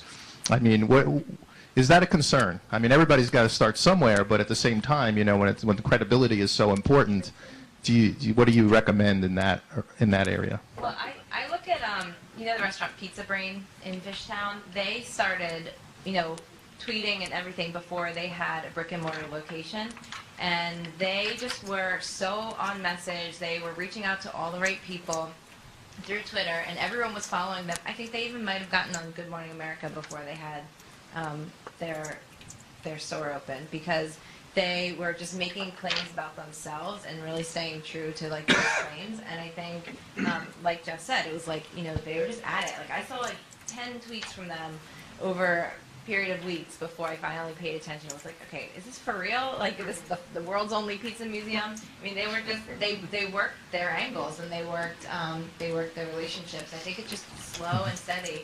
And I also jump, I don't know if I'm going to answer it, but Jeff had said something about content. I mean, having a commitment to content, words and pictures before you jump into social media is the key. Visit Philadelphia has had a bunch of different photographers that we work with and a ton of press releases before the word blog was ever written. But that has really made it so much easier for us to have massive amounts of content to talk about every day, and it's our content. We're not always having to link out to other people, and we do that as well. But just investing in having your own photos, your own places online where you can link to your own voice is just like, I think, the most important part of social media. So you had asked a little bit about credibility in the beginning. You don't have a lot of followers, you don't have a lot of friends. Here's what I would say about that, is that credibility doesn't happen overnight. It's got to happen over time. And people trust as a result of you consistently being there, being known, liked, and trusted. And that's how you develop credibility. So I would say in the beginning, don't worry about the number of fans you have. Worry about the quality of the fans that you have. If you have 5 people that absolutely believe in you and that are willing to tell somebody else about you, that's better than 1,000 people that will not even think twice about you or look at your content ever again. So I would say you reach out to those people who are your friends and family. I know it sounds ridiculous, but in the beginning, the only people who read my blog were my dad and my girlfriend at the time, and I was like, I'm a blogger. But you know what? Now people read my blog and they tell others about it. And I came across somebody recently that, like, I was in Dallas and they were like, oh my God, I read your blog. And I was like, that's really weird for me. But it happens, but it takes years of putting it in, and then eventually you look back and you're like, oh, wow, I've done a lot of work. Thank you. I just meant, I have some Yeah, go ahead, people on please. the side over here. Following up on what you said, Scott Simons, founder of CEO Council, there's so much social media. I'm listening, Twitter and Instagram and Facebook. If you're starting, where do you start?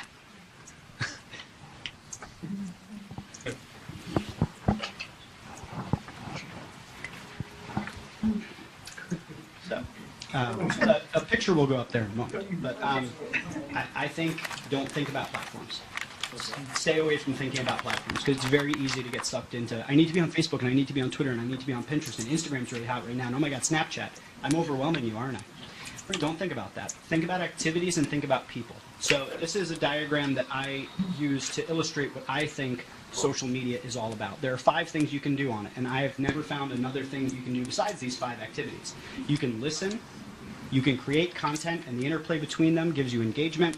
Then there's measurement and promotion, and I'll quickly go through them. Listening is finding what people are saying online. You can go on Twitter and run a search and see what people are saying. You can look at reviews of your products.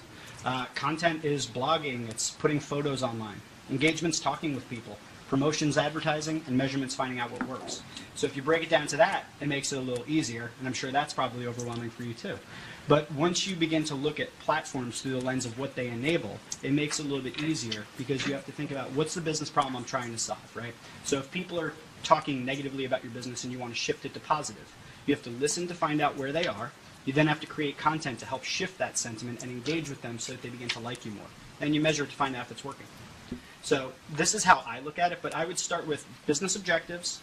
That's first thing. Forget about platforms. Business objectives, and then try and figure out what you would need to get that to happen, the strategy of that, and then you'll pick your platforms, and that'll make it easier.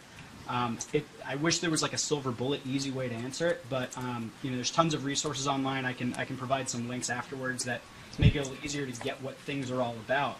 But you got to know where your audience is and what you can provide as value to them. And if you keep just that in mind, you'll probably do all right. Yeah, I think that's a really good point about, like, a lot of people don't search for themselves on the internet.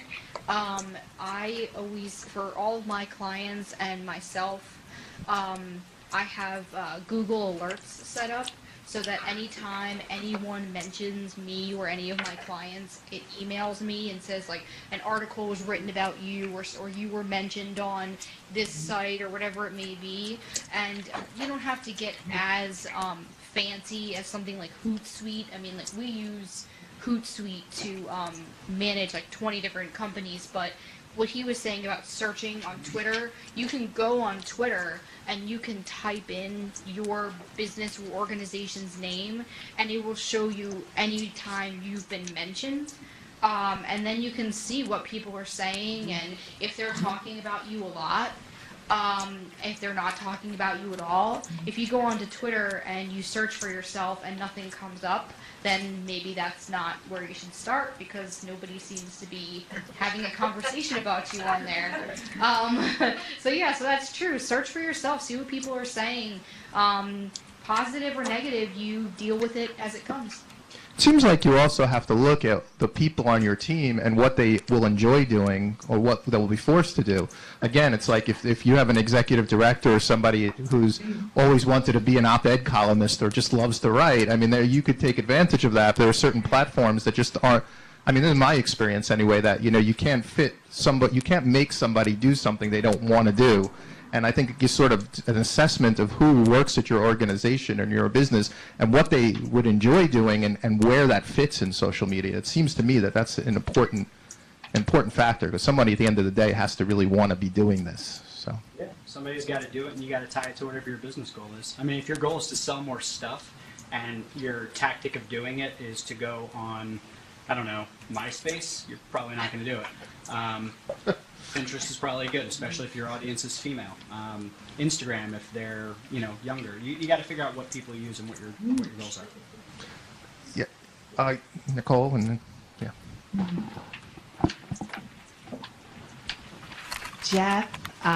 Jennifer Lynn Robinson says hi.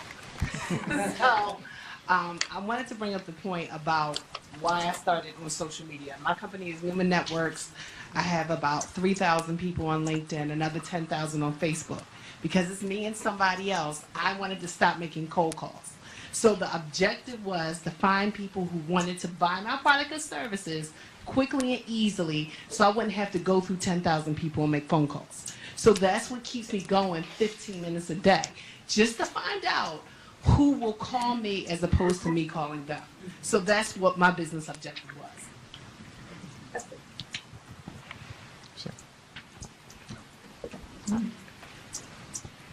Tell her I said hi. Okay. You actually gave a good transition for my question. I've been dying to hear about your experience with LinkedIn. You haven't mentioned that at all. Have any of you worked specifically, any of you have worked with that platform specifically with any of your clients, and to what effect? We just sort of turned our attention to it a little bit more. LinkedIn is really good to tell like your corporate story, or as this woman said, to manage the business of your business. It's not really for like telling a consumer story, and as far as we're concerned. So, for instance, what I mean by that is, we'll use Facebook to post about the top 10 cheesesteak spots, but we're not going to post that on LinkedIn.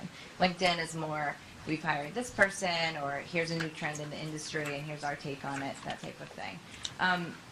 LinkedIn as a platform is not, it's not super, I think it's just not super polished yet. There's a lot of things that are difficult to work with on it. Not a lot of people have a LinkedIn account, but not a lot of people are on there every day. So not a lot of people are seeing the news, what I don't even know what LinkedIn calls it, but yeah, the news feed, Pulse, whatever it is. However, I do think it's an important platform and one not to be ignored. I think as more and more people are starting to look for kind of a more serious social network, they might realize, oh, this thing is there. I've been on it for 5 years. I've only been on it 5 times. But I do think it's something worth paying attention to. I mean, but measure your resources in it appropriately. You're not going to put all of your time and effort into LinkedIn. However, if you are in like a membership organization, or if you maybe are in sales, it's definitely a different, a whole different ball game than so from our perspective, it's like, we aren't necessarily selling things, and we're B2B, right? But as an individual, it's like incredibly, some individuals find it incredibly helpful for making leads and things like that. Yeah, we haven't talked also about SEM or search engine marketing and LinkedIn. So I've done, and for social entrepreneurs and startups, like buying ads in Google, or if you're lucky enough to figure out how to get a Google grant where Google will actually give a nonprofit I think it's up to like $10,000 a month in free advertising. This could be, if you have the right formula, it's an amazingly effective because there's a clear return on investment. You could see I'm spending this much money and then I'm getting this many conversions or this many donations and this many sales. If search engine marketing is used correctly, it could be incredibly powerful. But LinkedIn is one of those places where it just sucked the money out and it never went anywhere. Same with Facebook. It's like, and you have to try. I mean, if anybody's going to try paying for clicks or paying for ads on these networks, it's kind of strange. I don't know like who uses them and like what your mission is. Like it's worth experimenting. You say, here's $100, I'm going to try on Facebook ads. Where does it get me? But you know, in my experience with LinkedIn, it just sort of like sucked the money out and nothing came of it. Where I had with Google paid ads a really nice return on investment. So Yeah, LinkedIn's very expensive, but there is one thing you can do with it, which are like groups. So I know the Greater Philadelphia Chamber of Commerce has a great group, and there's a lot of discussion that goes on within a more private area on LinkedIn. So those tend to be people who are more active there, and then you can really have the community that you're looking for. Yeah, I think it's, you know, again, back to your goal. So how many nonprofits are in the room, just for call of hands? All right, cool. So, and then, is anybody looking for like board members or advisors for startups, anything like that? It's a resource from that perspective. It's a great research tool. If you're not active on it, it's a great research tool. Right. You know, to be leveraged in that perspective. And if you have board members that are active on it, training them to leverage it effectively will empower your ability to do more sophisticated fundraising in terms of asks and knowing where their reaches are, etc. So, you know, it's just, again, it's a great view, and they have great data visualization. So is anybody familiar with data visualization? All right, so you know, you can see really intricate maps of connections. So if you went on there, you could see where your clusters are of your network, and like whether it's from a certain group or era, whether it's like your school or city or job or whatever. You can see how it's been able to provide you sort of a heat map of where you're most connected, if it's an accurate reflection. So it's data in, data out. You know, that's the important thing. Anything you're doing is data in, data out, especially with these sort of tools. So if you're using it effectively, you can get great insights to be able to leverage, but otherwise it's sort of tough. Yeah. I'll chime in about LinkedIn. I think it's one of the two most underutilized social networks on the entire internet. I've found that when I look at my Google Analytics data, I get more traffic from Facebook than any other social network. But I get more leads and more conversions from LinkedIn by a ridiculous percentage more. Facebook brings me virtually nothing of value except traffic. Twitter brings me better traffic. They spend more time on my site. And LinkedIn brings me the people that actually contact me. So if you're in a business-to-business environment, it's a great way to get people that are actually interested in talking about business. And to David's point, as far as being a research tool, it's remarkably good for finding people. It's one of the first places I turn when I'm looking for a professional. And then beyond that, for an organization, it's the tool that probably best allows you to map out your entire organization so that you can have more touch points for the public at large to be able to connect with your company. Your profile, highly searchable. It's one of the few profiles on social networks that are still searchable by Google. And on top of that, you can now add various rich media to your profile. So you can tell a full story about what your career looks like. If you look on my profile, I've got slides from different things that I've done for speaking engagements. I've got a slide deck that talks what it's like to work with True Voice Media under that section of my career. I mean, there's just the number of things that you can put on there, from PDFs to videos to slide presentations, extremely underutilized. what about the premium plans? Do you use those? Are they worth it?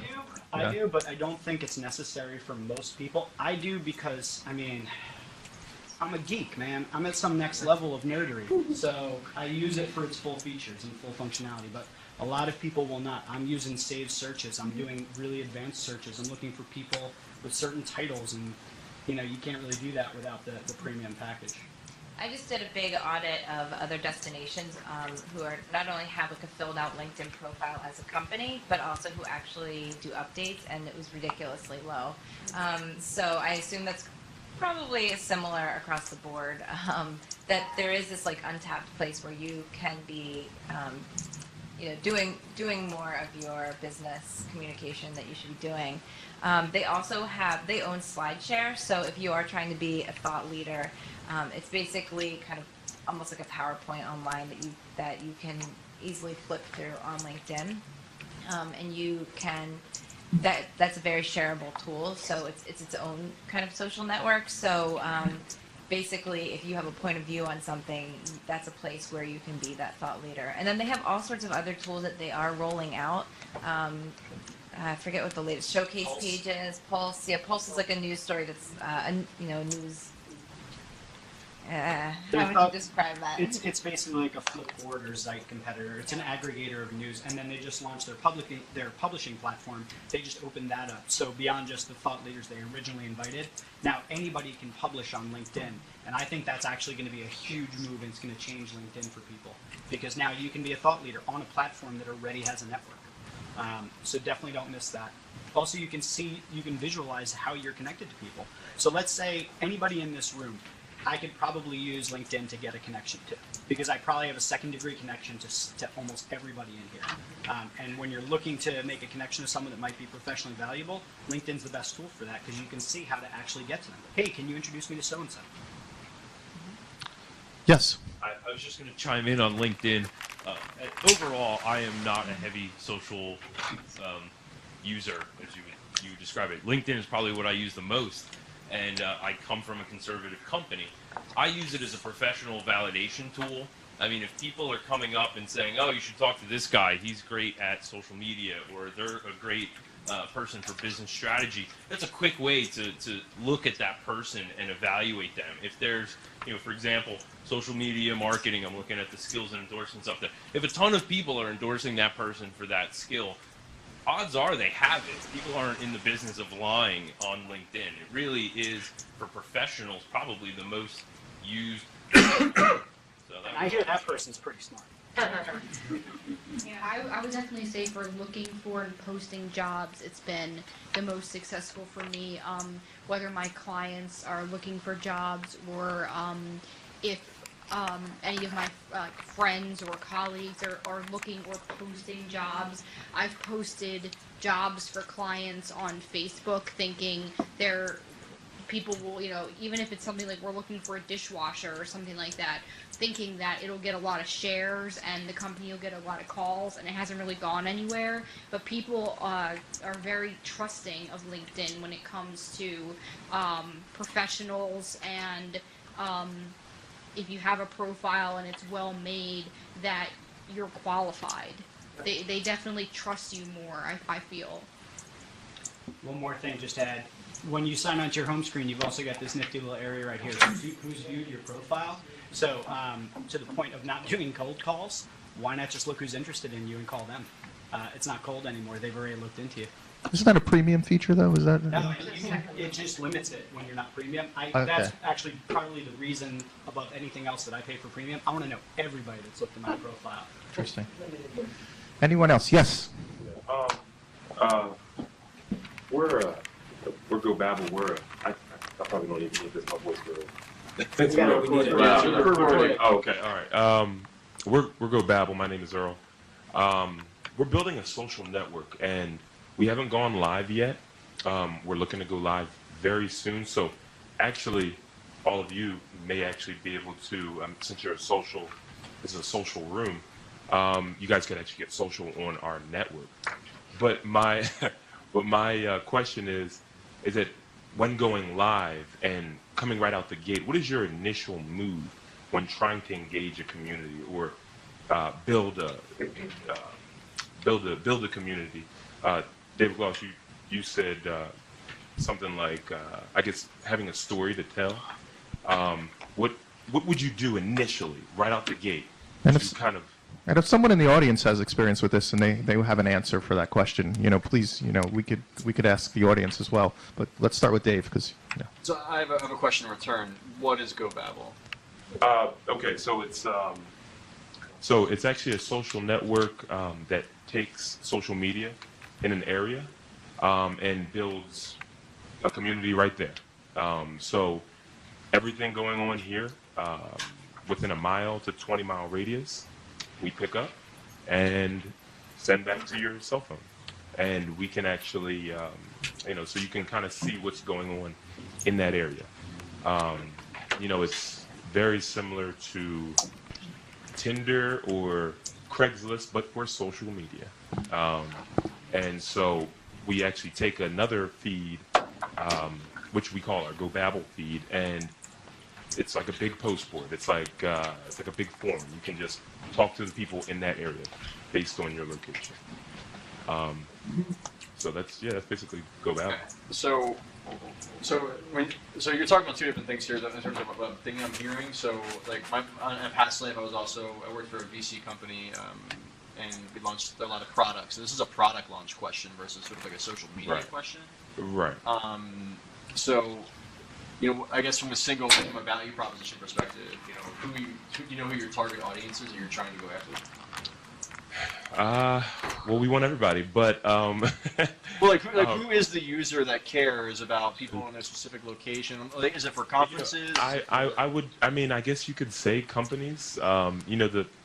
The pizza company the pizza shop down the street, or the local bar, or maybe the kids in the dorm, who are in the room all the time and they don't know what's going on. There's a lot of applications for it we've been thinking about. So we don't necessarily have a target, market per se, but we would like to range it between 18 to about 24, younger, maybe in college in the dorms. Yeah, I think your question was how do you build a community around that, right? I think it's really being laser focused of who you're targeting and why. There's a lot of different folks that are active on LinkedIn for particular reasons because they don't like how social Facebook is. So they won't be on Facebook. They'll only be on LinkedIn to connect with folks. A lot of people that are looking for simple connections and they really enjoy the flexibility of Twitter. People are very visually inclined and like to click through pictures on Pinterest or Instagram or they like short videos on Vine. It's a subset of users and some might cross demographics, right? So I think, if you're talking about targeting one specifically for yours, it's like, I wouldn't have an answer for you unless I knew really tightly the why. Yeah. And I think that's the question you want to get to first. And that your answer to how you do it will come from knowing that why really intimately. I just want to add two things that I think might help.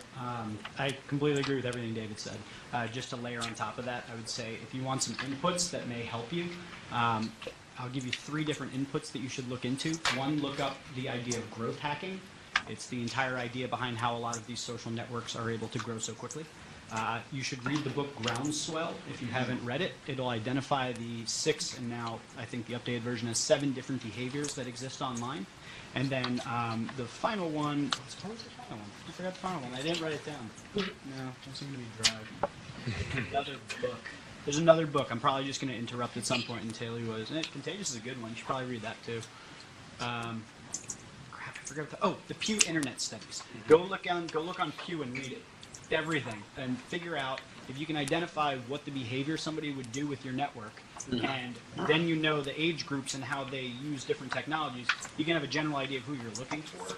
Now, ultimately, you need to be in blue ocean. You need to be in white space. Snapchat didn't come out and do what texting did. Twitter didn't come out and do what something else did. Pinterest didn't come out and do what something else did. They kind of came out and created a new niche. You have to come out and create a new niche. It can be a subset, to David's point, of an existing product, but there's got to be a need or a want or a reason why people are going to use it instead of something that's out there. So if they can use a Twitter hashtag for everything you're doing, it's probably not going to be, it's a tough uphill battle to beat up on Twitter. So find the white space and find out where you can capture that little thing. Look at apps like Whisper or Ask.fm. A lot of these apps that are gaining traction right now, Jelly. And look at what is it about them that's making them successful, even though they're like a one-trick pony.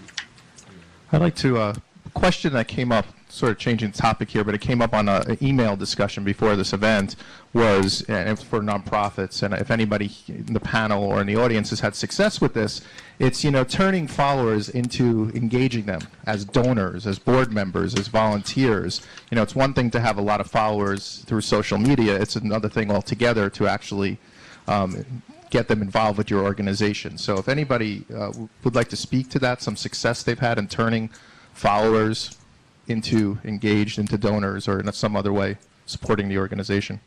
I don't know if this is exactly what we were talking about, but one thing that, especially if you are having like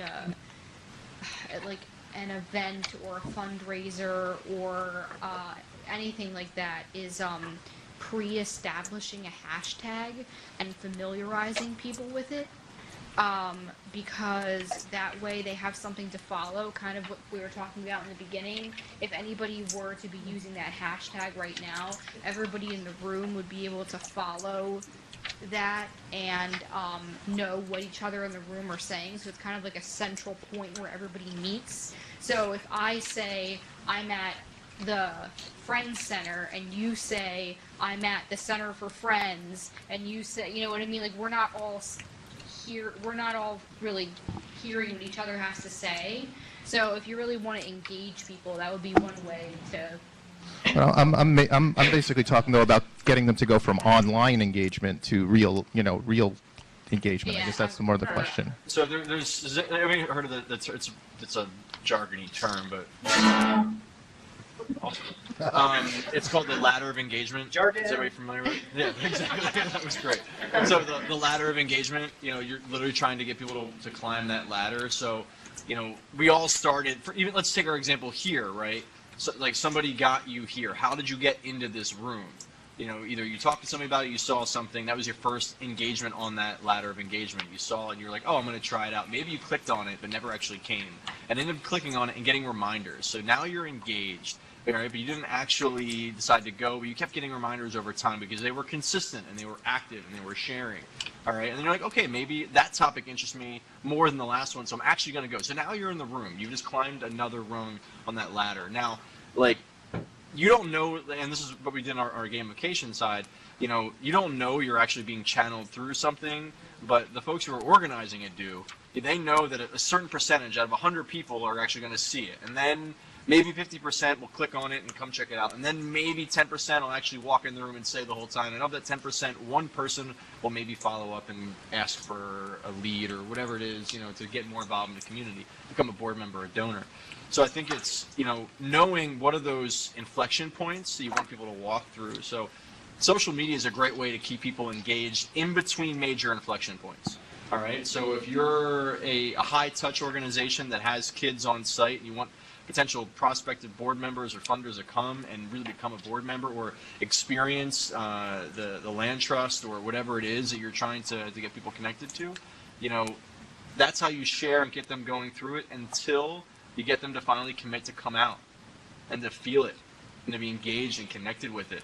And then when they go back to, before they become that board member or that donor, they're back involved in social media or your email, and you're getting pictures of whatever it was, and they have a better, stronger connection of what it was they experienced until that final point where of the 100, that one's like, I think I'm going to join a committee.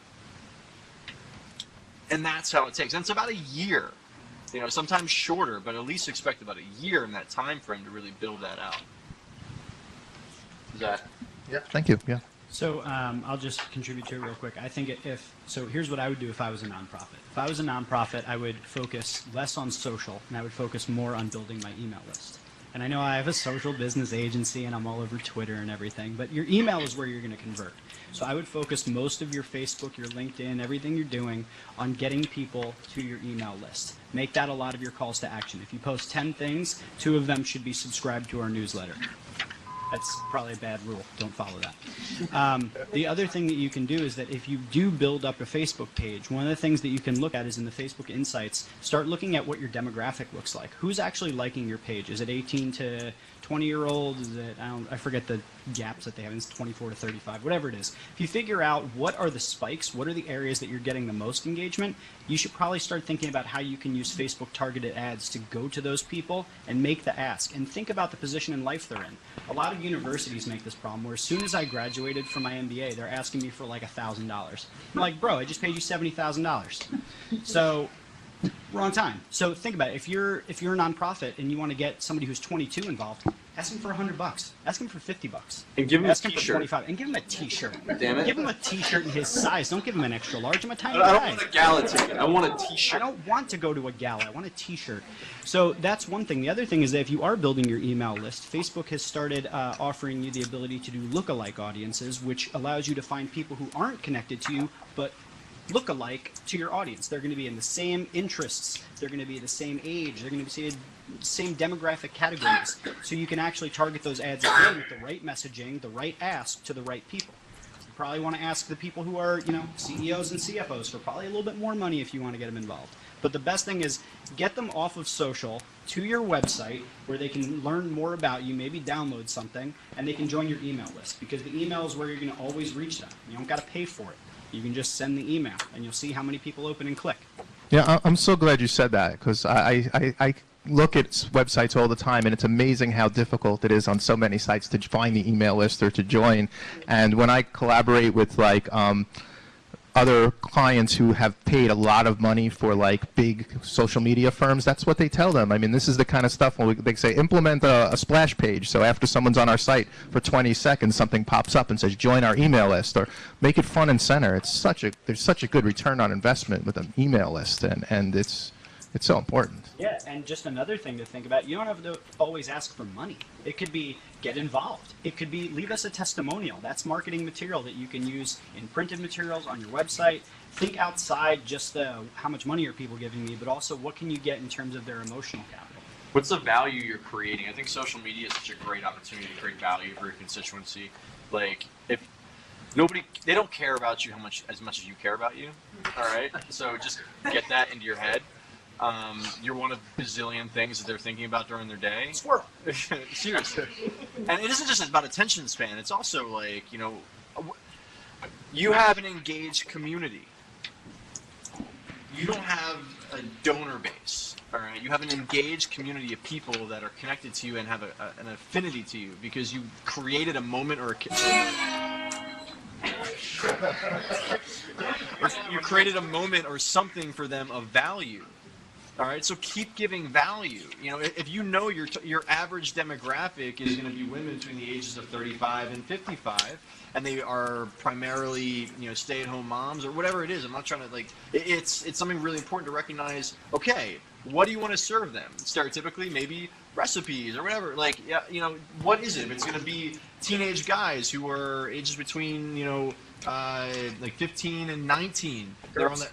Huh? Girls. So what's your target demographic? Maybe you're an education organization. If you're asking for donations or mentors, it's one thing. But what about sending them, how to get into college, how to, write the right essay. These are things that have nothing to do with you specifically, but are relatable to your target demographic to create value, and you offer it to them, and then we'll remember that. I want to.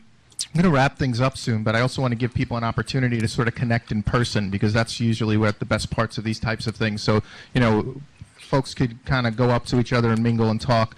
But, sometimes I want to give the panelists a chance to have a last word as well. But I also want to give people in the room. Oh, we have a question from Lamar? Okay. Yeah, Lamar has a question. And I also want to, after that question, I just want to give people give you a chance to think about it. If you have an event coming up that you would like to tell us about, if there's something you're particularly looking for, maybe there's somebody in this audience, maybe you're looking for some help with something. So I want to ask Lamar's question. I want to give people in the audience, if you have something you want to promote, like an event or something that you're looking for, that there might be somebody in the audience who could meet that, and then we'll have some time to mingle. And then I guess as far as the folks going out, I guess we'll set a time that we're heading out as well. So. Well, typically it takes us a while to break down and Yeah. hang out, and we'll figure So we'll probably have 15, 20 minutes if anybody wants to stay around, talk to the panelists or each other, and then we'll head out. So Lamar, sorry. That's all right. I'd just like to know if any of you have had experience working with channel partners. I didn't hear, maybe you mentioned it, but I haven't heard the word partner at all tonight, and I was wondering. I said it. Okay. I was wondering if any of you have experience forming partnerships that led to fast growth, led to opportunities. And can we start with the women? All right. Yeah, partnership is a huge part of what we do. I mean, my organization has more than 100 partners, but one example, and this might help with the Go Babel question, is we partnered with an app called Food Spotting when it was in its earlier days, and while it was still kind of a relatively small app, it was the perfect niche for us. It was an app where you could find dishes, photos that other people have uploaded of dishes that are nearby. So let's say you go to San Francisco, you want to find some ramen, you can easily find that dish. So we had a lot of food content in Philadelphia. It's a huge driver, the reason why people come here. It was a perfect partnership for us. They were growing. They knew that we had a lot of content, and so we joined together, and then we became the person that they could, the destination that they would reference when they were talking about their, model partners. And it also gave us a ton of attention. We got a few thousand Food Spotting fans. It wasn't like the biggest thing ever, but what it did lead to was a huge amount of publicity, opportunities, speaking opportunities. So it opened other doors for us. Being on the app was great, and we got feedback from that, but it also opened other doors that were beyond just the social network itself. My business primarily deals with other businesses, not necessarily nonprofit organizations. We donate our time to nonprofit organizations, which is why I had some success stories to, because we had worked with them and promoted their events and stuff like that. But as far as from a business perspective goes, I have found that there are some things that I don't offer that other people do, and some things that other people don't offer that I do. So mine wouldn't necessarily be channel partnership, but other business partnership, even if it's just referring each other. My business is primarily managing social media pages and coming up with strategies and creative ways to get people to like pages. However, I don't personally have a lot of experience with graphic design, although I am learning. So partnering with freelance graphic designers was a huge thing for me, because I now am able to offer custom designs through my business, which is a huge selling point for me. And they, if they work with an ad agency or if they work for themselves, are able to refer me. So I would just say find something that maybe is a hole in what you have that someone else can fill, and vice versa. Lamar, can I ask you to expand a little bit also on the question, like when you talk about channel partners, what do you have in mind exactly? Well, it's not often cited, but it's the reason why a lot of companies go from zero to phenomenal growth. They don't do it because they have brilliant founders. They do it because they form channel partners, and they accelerate in that way. So I was just wondering what experience. I don't know what a channel partner is. Business partner, Oh, right? so- But, can you expand on the difference between channel partner and business partner? What you mean? Say it again. Can you expand on the difference, but what you mean between? When I say and channel business partner, I'm talking about channels through which you might sell your product and service. There may be some partners that don't have that intention, like for instance. So you mean like additional business development avenues through partnerships? Exactly. Do you want to take? And I was wondering if you guys have had reason to do that, and Yeah. it contributed to your success. Yeah, totally. Do-Gooder was not done alone, I'll tell you that much. We partnered directly with Comcast and United Way in our first set, because we know we had a great campaign that we designed, and we knew it was going to do some awesome things. We had access to the filmmaker community well, but we also partnered directly with the Philadelphia Film Office. United Way had access to an amazing email distribution list to the local nonprofit community. Comcast had a great platform to spotlight videos, etc. So, we put together the right package to be able to go after and to do it well without having to do it all of ourselves. And we did it. We got to work at in June of 2012, and we had launched the campaign by September of that same year. And to have gotten that all together from concept to content and execution would not have been possible without the amazing partners that we had. That's what I was referring to, Sam. That's what I wanted to hear. They had that experience. So my business wouldn't even be here without partners. Legitimately, I wouldn't have made it through my first year. I wouldn't have made it through my second year, and I wouldn't have just celebrated our 3rd anniversary without partners. Not a question. I had a thing up here I was going to show you, but I've actually gone from just working with partners who I sent them business and they sent me business to I've built a full-blown marketplace on my website where I now resell my partner services for a small referral fee. And I offer them the same courtesy that if they resell my services, I provide them with a referral fee. It's brought, I have a link to their website on my website. They put a link to my website on their website. So it's also giving me additional search visibility. And essentially the first year of my business, I would have gone out of business had it not been for my web developer partner. So much to Erin's advice, find partners that are in adjacent industries to you. So if you are, like for me, I'm a social business agency. I rely on web developers, SEOs, graphic designers, videographers, photographers. If we're going to be putting together content, that's not what I do.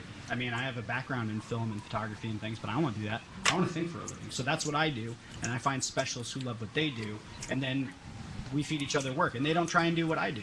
So we make, we try to do it that way.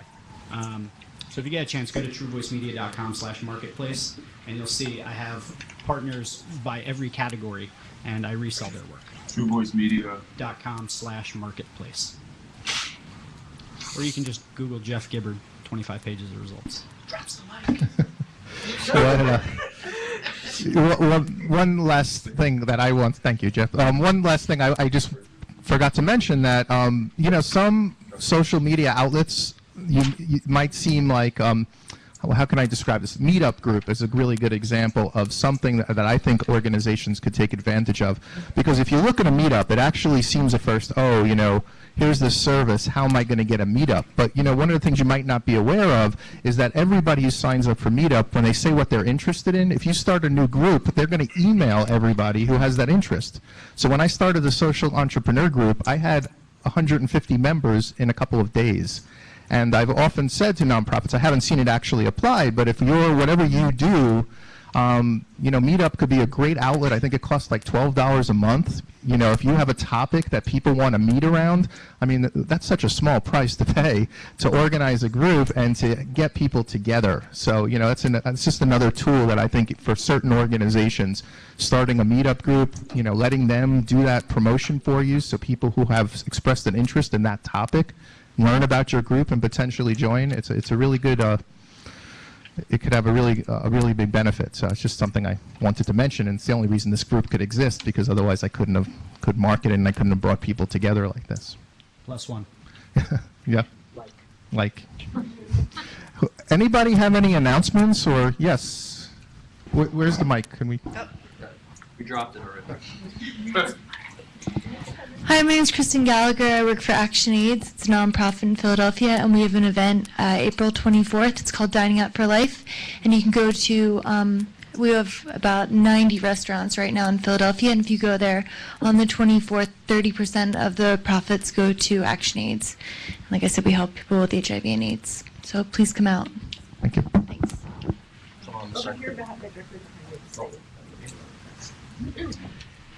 I wanted to say something about what Jeff was saying. It made me think about how I started my company. My company started on the basis of networking, but I didn't know anybody because I came out of corporate America. I used to go to networking events and collecting cards and then run them through LinkedIn. So as I was running them through LinkedIn, because they have to see your name 6 times. So it would be LinkedIn, Facebook, social media, and then the email, the email marketing list. That's how I grew my business.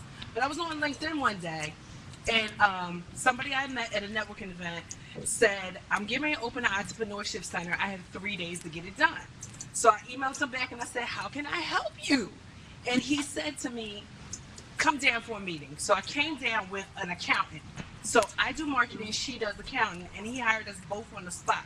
I've been working on this contract 5 years now, and that's how I sustain my business, by looking at LinkedIn and reading them for leads.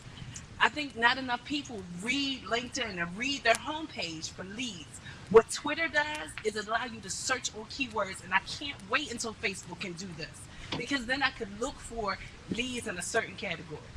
Thank you, Jeff. Thank you. There's this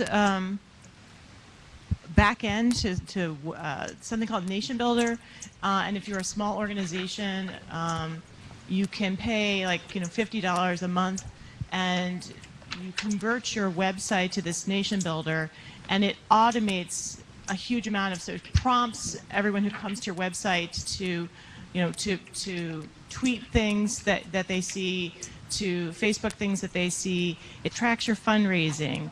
It was designed in Europe originally for political campaigns, so it also has a grassroots, literal like street organizing component. It puts everybody on a map that you can then divide up into turf.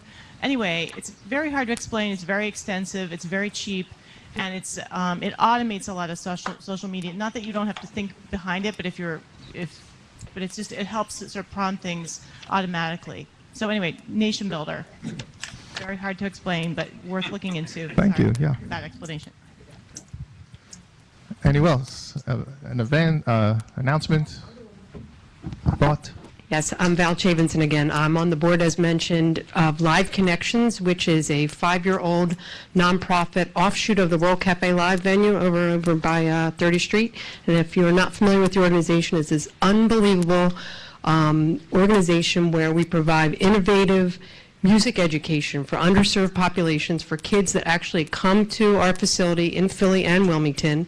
There are bridge sessions during the day, which obviously you probably will be not able to go to because you're working during the day, but we also have a Classic Alive series that on March 14th at 7:30, we actually have some Syrian artists that are coming to do some original programming. So go to liveconnections.org and look for me there. Thank you.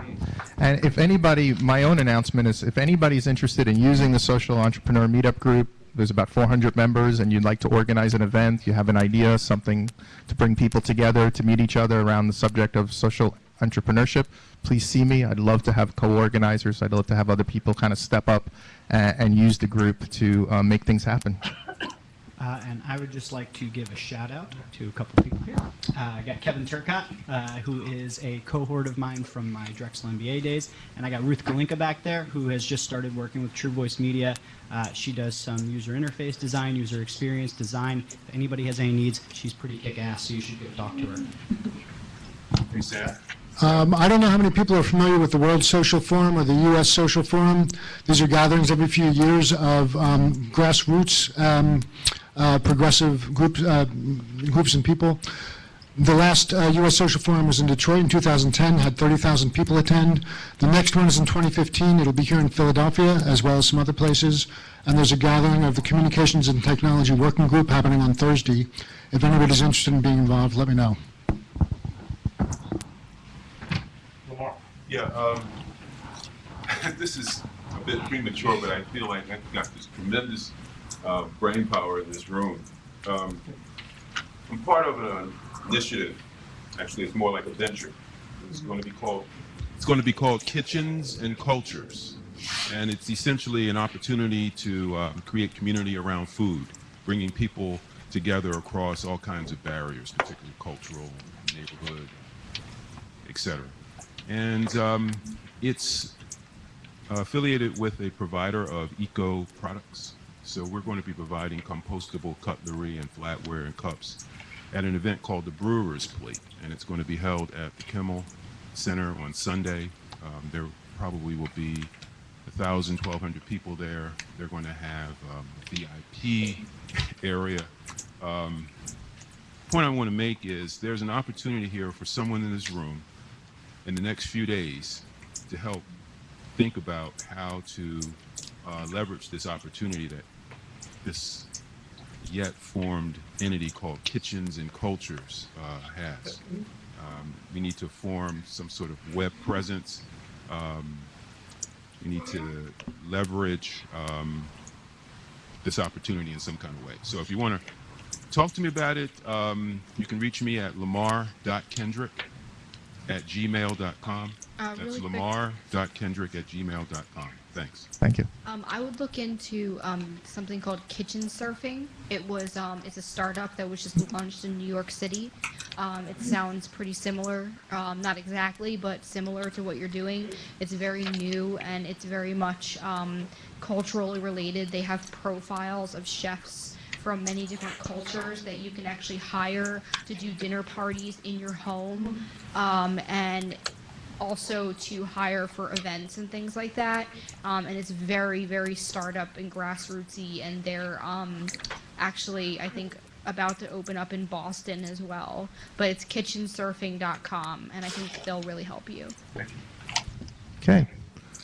Well, thank you. Oh, yes. I just was going to say that while everything is so great, web-based and everything, people also still like to get real stuff, and I'm in the ad specialty promotions business, and if you would like to do something that is creative and drives people to your site and drives traffic and give that, or makes that t-shirt that you're saying give out, there are a lot of really great, inexpensive items that people love getting real stuff. So. And your name? We'll talk to you about t-shirts. My name's Ellen Solar. Okay, so see Ellen. I have an Yeah, event. we'll give you a final. Yes, thanks. I have an event. Yes, It's an event. happening in about 20 minutes. That's when people who've been to these events know I'm always pushing. I'm the pusher for the after event here. So anyone who wants to come, or once we all clean up, we're all going to go out. It's just a social thing. We're not that we can't talk about social media, which we can, but a lot of times we go way off topic and talk about anything. So we could talk about the Oscars, who knows what. But anyway, just want to invite everybody to come out with us afterwards to turn it on. I was thinking maybe we should buy a beer for the person who spends the most time in front of their screen. Who's the winner here tonight? Too many. I have too many. Okay, who, all right, should we? Who has more than 12? 12? Who has more than... What has he got? I put down 25. 25. Oh, all right. Where are you going?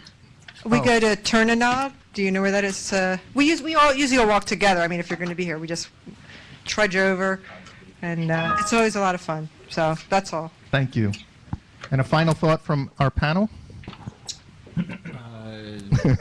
Put you on the spot. It's been a long night, guys. No, I think just keep trying. Be really diligent about what you're up to. I do actually have one announcement I want to share. Yeah, please. So Do-Gooder is on Wednesday next week, and I can give you guys a discount code if you are interested. It's $15 off for tickets, and we are going to be making some announcements about year-round programming. It's Do Good HMC. So you go to phillydogooder.com, and it's Do Good HMC on the ticket. Tickets. And the last thing I wanted to say, we are hiring an account manager and project manager to join our team, so we're growing. So if you know anybody that's really an awesome project manager, account manager, send them our way. We are absolutely looking for that next new core team member to join. So. Thank you. Erin?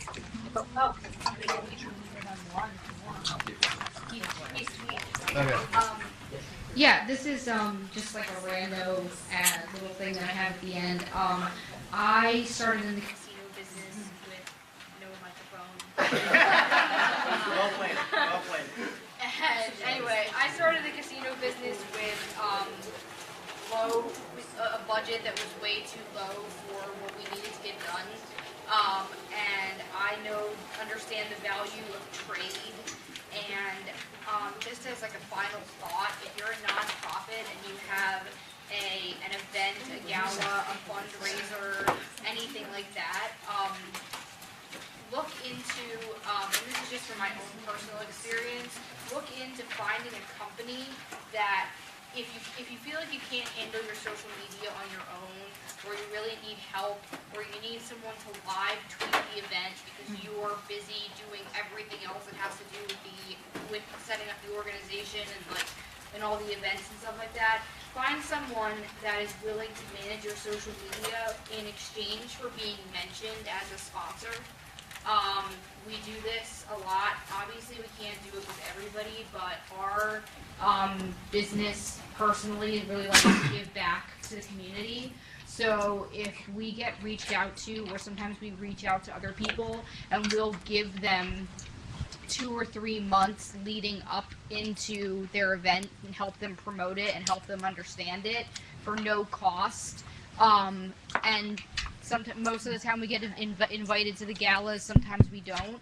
But it might be a really low, but they put us on their website and they thank us for what we do, and it gets us exposure, and it has helped us out a lot.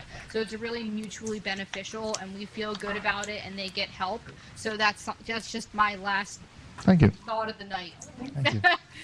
My last thought is you guys all seem like great ambassadors for Philadelphia, so keep doing that. And I do have fun little Visit Philly pins if you are interested. I have a handful of them. Thank you. And Jeff? If you get too drunk, don't tweet. It's a bad idea. Follow me on Twitter. Look me up online. Praise me online and say I'm handsome. Do all nice things in my name. Thank you. Can we get a nice round of applause for everyone coming tonight? Really appreciate it. For more information, visit phillynatsquared.org or meetup.com/PHLNET2. We produce this program in the studios of Professional Podcasts, a division of the Lubetkin Media Companies in Cherry Hill, New Jersey, on the web at beingthemedia.com. For everyone at Philly Net Squared, this is Steve Lubetkin. Thanks for joining us, and take good care.